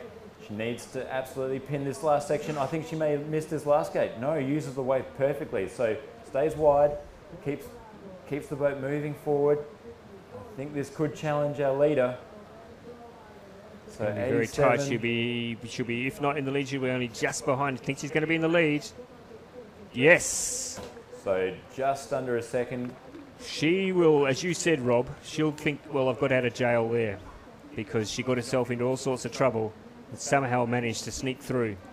I think she could have, if she hadn't dropped low there, she could have closed the door on this competition, but with that mistake, she has left it ajar for paddlers like our next athlete, Bethan Foro. Again, she's had World Cup experience this year, so she's looking to build on that. Like many in the field, she's a K1 and a C1 paddler, Bethan, as is Sona Stanoska, of course.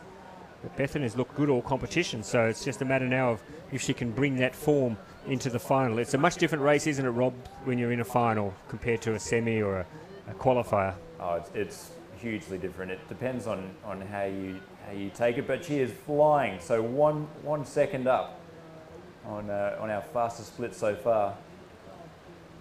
I thought she was getting bullied by the boils at the top, but she managed to hold it together quite well.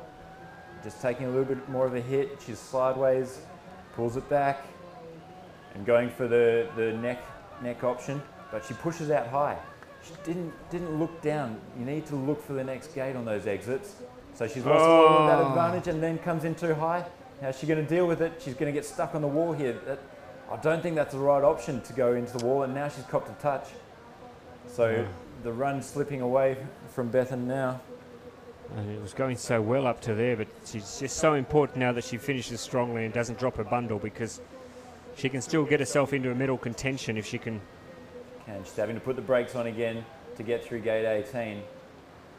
And she's having to really take some risks to make the time back now. So ducks underneath, you can see she is absolutely spent. Needs to hold it together. Hold your core stability. Hold your posture. A bit of C1 at the end there. She's spent. So goes into third, 5.3 down.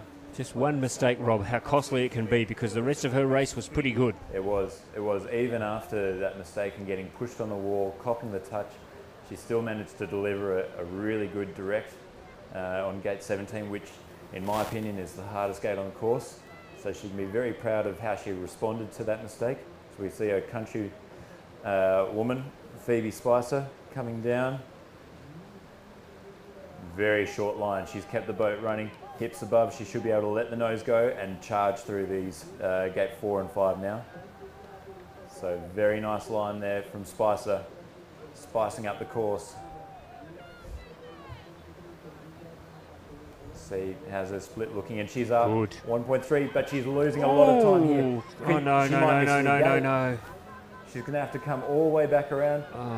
Unfortunately, this is game over as far as medals are concerned for Spicer. Wow. She was so fast up the top too. And I think maybe too fast. She needed to change gears as she came into the more technical whitewater sections. So that's a good point. In the open sections, you can really rate up. You can sprint, do the hard physical work. But in the technical whitewater sections, it's more about blade placement, timing your strokes. And for people watching at home, the amount of effort that she had to expend there to get back up to that gate after she raced past, that's going to take a lot out of any athlete. So you see now it's 15 seconds, and now you see the edges coming, and she's missed this gate again. So she's going to have to go back around. This is where you see how the athlete responds, whether she does drop her head or whether she keeps going. She looks like a real fighter though, Spicer. Yeah, she must be absolutely buggered though. You can't. Yeah. She's really struggling to get back up through that gate as well. She is, but it's not from lack of effort. She's just physically wrecked right now. So really nicely done through gate 18 there. What muscles ache the most now, Rob, as you're getting to this stage? What's hurting the most? Probably your brain right now. But, no, really, it's your core, it's your abs and your traps and lats that hurt, because it's all the work through the big muscles on the back where you get your speed. As we see one of our youngest athletes, Eva Hozeva, daughter of Slovenian legend C1m Hozeva. And surely one of the favourites for a gold medal here. I think so. Given her experience. I think she is really going to be one of the stars of our sport in the future. Just judging off the few races I've seen, again, she's a second up. So our last couple of athletes have had that advantage after gate 8. Can she hold it together down the bottom? She's coming a little bit wide, needs to turn the boat down, manages it really well. So just rolls over the top. She's had finals experience at World Cup level, which is a pretty good, when you look at the quality of the field in Senior World Cup, that is a very, very good effort. Look at her time now. She's tracking really well. Time. So lost 0.2 of a second, but that's, you'd still rather be up at the moment as she drops a big edge, accelerates into gate 16. She's done that probably the best out of any of the girls. So Sonista and Oscar lost a lot of time there, and that's a short line. I think she's done that really well, but she had to really throw her head back. It's always dangerous when you do that. I have to wait for what the judges say, but I think it looked good. She's going to be quick. Oh, She's going to be the takes a big quickest. hit. We're going to look at the new leader right here, ladies and gentlemen. Wow, 3.5 seconds up. We knew she was good. She's confirmed it. Take a bow. That's a really good effort, and that has thrown down the gauntlet to the remaining 2 athletes. Eva Hozeva has a medal. The question is, what colour will it be? There are 2 girls, though, waiting to come down the course who are going to have a big say in this, and one of them, the next girl on the course, Antoni Galaskova. So impressive last year at the World Championships. Won the gold medal last year. Yeah. We know that she's good. Yeah, she's been in better form than her older sister this year, and well, we can see why now as she absolutely nails gate 3. Just uses the inside edge. She's using those boils to her advantage. Normally they hurt you, but she is flying. She's certainly strong. She's a very tall girl for a junior. You stand alongside her, and I don't know about you, Rob, but you feel a little bit daunted. Yeah, no, she's slightly down on that first split, so 0.6 down. Again, she's very much in touch, but she's had to put the brakes on in gate 10. She's sliding and cops another big hit on the stopper in gate 11. And those stoppers do as their name suggests. They stop you and take time and energy out of your arms. So she needs to hold it together. She's got the work in front of her. Down. Yeah. So still very much in the hunt for second. Can she pull something out of the hat down the bottom here? That's one of the fastest 14, 15 moves we've seen. Pushes in very tight. She's struggling to get the speed out of gate 16, though she's going for it direct. Cops a touch. And she's again stuck in the stopper just above gate 18. Her World Championships is evaporating. She's going to have to go back around. And she knows she's done. That is so disappointing. I think she was out of the gold medal hunt anyway at that stage. Still very much in the medal hunt for silver and bronze, but yeah, heartbreak for the young Czech lady. Comes now, crosses the line in 7th position, but yeah, you can see she's absolutely distraught. Brave wave for the crowd. So we now know that Stanoska and Hozeva have medals. What will Bokova do? She's the only one who can knock them around. She can go out there and steal this gold medal. She was very, very good in the semi-final. Has she got the nerve? Has she got the stamina to back it up in the final? Well, it was very attacking line into gate 2, from gate 2 to gate 3. I thought she was going to come in a little bit high, had to wash off a little bit of speed to just push in behind. And you can see that reflected. So almost 1.5 seconds down on that first split. And again, it doesn't look like much, but everyone who has gone up high has got held by that small little wave, and it just eats away into your time. But she's run that beautifully through gate 10, but cocking the touch. So as soon as I say she's back on track, this course gets back. Has that cost her the gold? It's only 2 seconds, but 2 seconds is a lot in a canoe slalom race. Yeah. So she's going to have to do something really special to make up 4.2 seconds on this bottom section. Eva was so smooth. So she's running short lines, but they're slow lines. She's getting caught, and again another touch. So I'd say the gold medal is going to Slovenia. It'll go to Eva Hozeva. Unfortunately for Katarina Bokova, 2 touches has cruelled her chances. Can she still win a medal? Yeah, it's going to be tight. Don't think so. No, she's not going to finish in the medals. So disappointing finish for Katarina Bokova. So the Czechs will be really disappointed with that. Top 2 ranked athletes after the semi-final, and then not ending up with a medal. But the Slovenians are going to be stoked. Oh, they will be. They've got a gold medal through Eva Hozeva. Her dad, Simon, doesn't smile that much, but I think he might crack one after that race.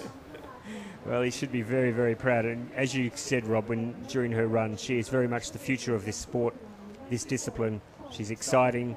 She's already got incredible talent, and she's so young. Sona Stanoska, another with such a big future, takes the silver from Slovakia. She was more than 3.5 seconds behind the gold medalist, though, underlines the class of Hozeva. And a surprise bronze medal for Switzerland. Yeah, definitely. Well done, Naomi Brendel. And 2 gate touches as well. So yeah, so without those, she'd be in the silver medal position, only half a second behind. She had an absolute ripper of a run. it's a really strong performance from a girl that I'd not heard of before this week. So No, and that's the exciting thing about juniors. We get to see the future now. fantastic afternoon, fantastic racing, and we are so happy to have had you on board, and we're so happy to have had the insights of Robin Jeffrey from Australia, he still is a 2012 London Olympian. He's coaching now. Rob, thank you so much for coming in and giving up some time. If you're bored tonight and you want to come down and send some insights into the extreme canoe, you're always welcome. All right. Thanks for having me. It was great fun. And thank you for watching at home. We've got a little break now. I think just letting you know that the next broadcast will in fact be the Extreme Kayak event, and I think we're down to start at 6:30. There has been a change in the schedule. The men's event has now been put off to tomorrow night, but I think that we're down for 6:30 for the start for the women's events tonight. So hopefully you can join us then. And thank you for your company this afternoon. Congratulations to all the athletes, and congratulations especially to our medalists. Nice work, mate. Really good. No, thank you. Nice. Such good insights and such good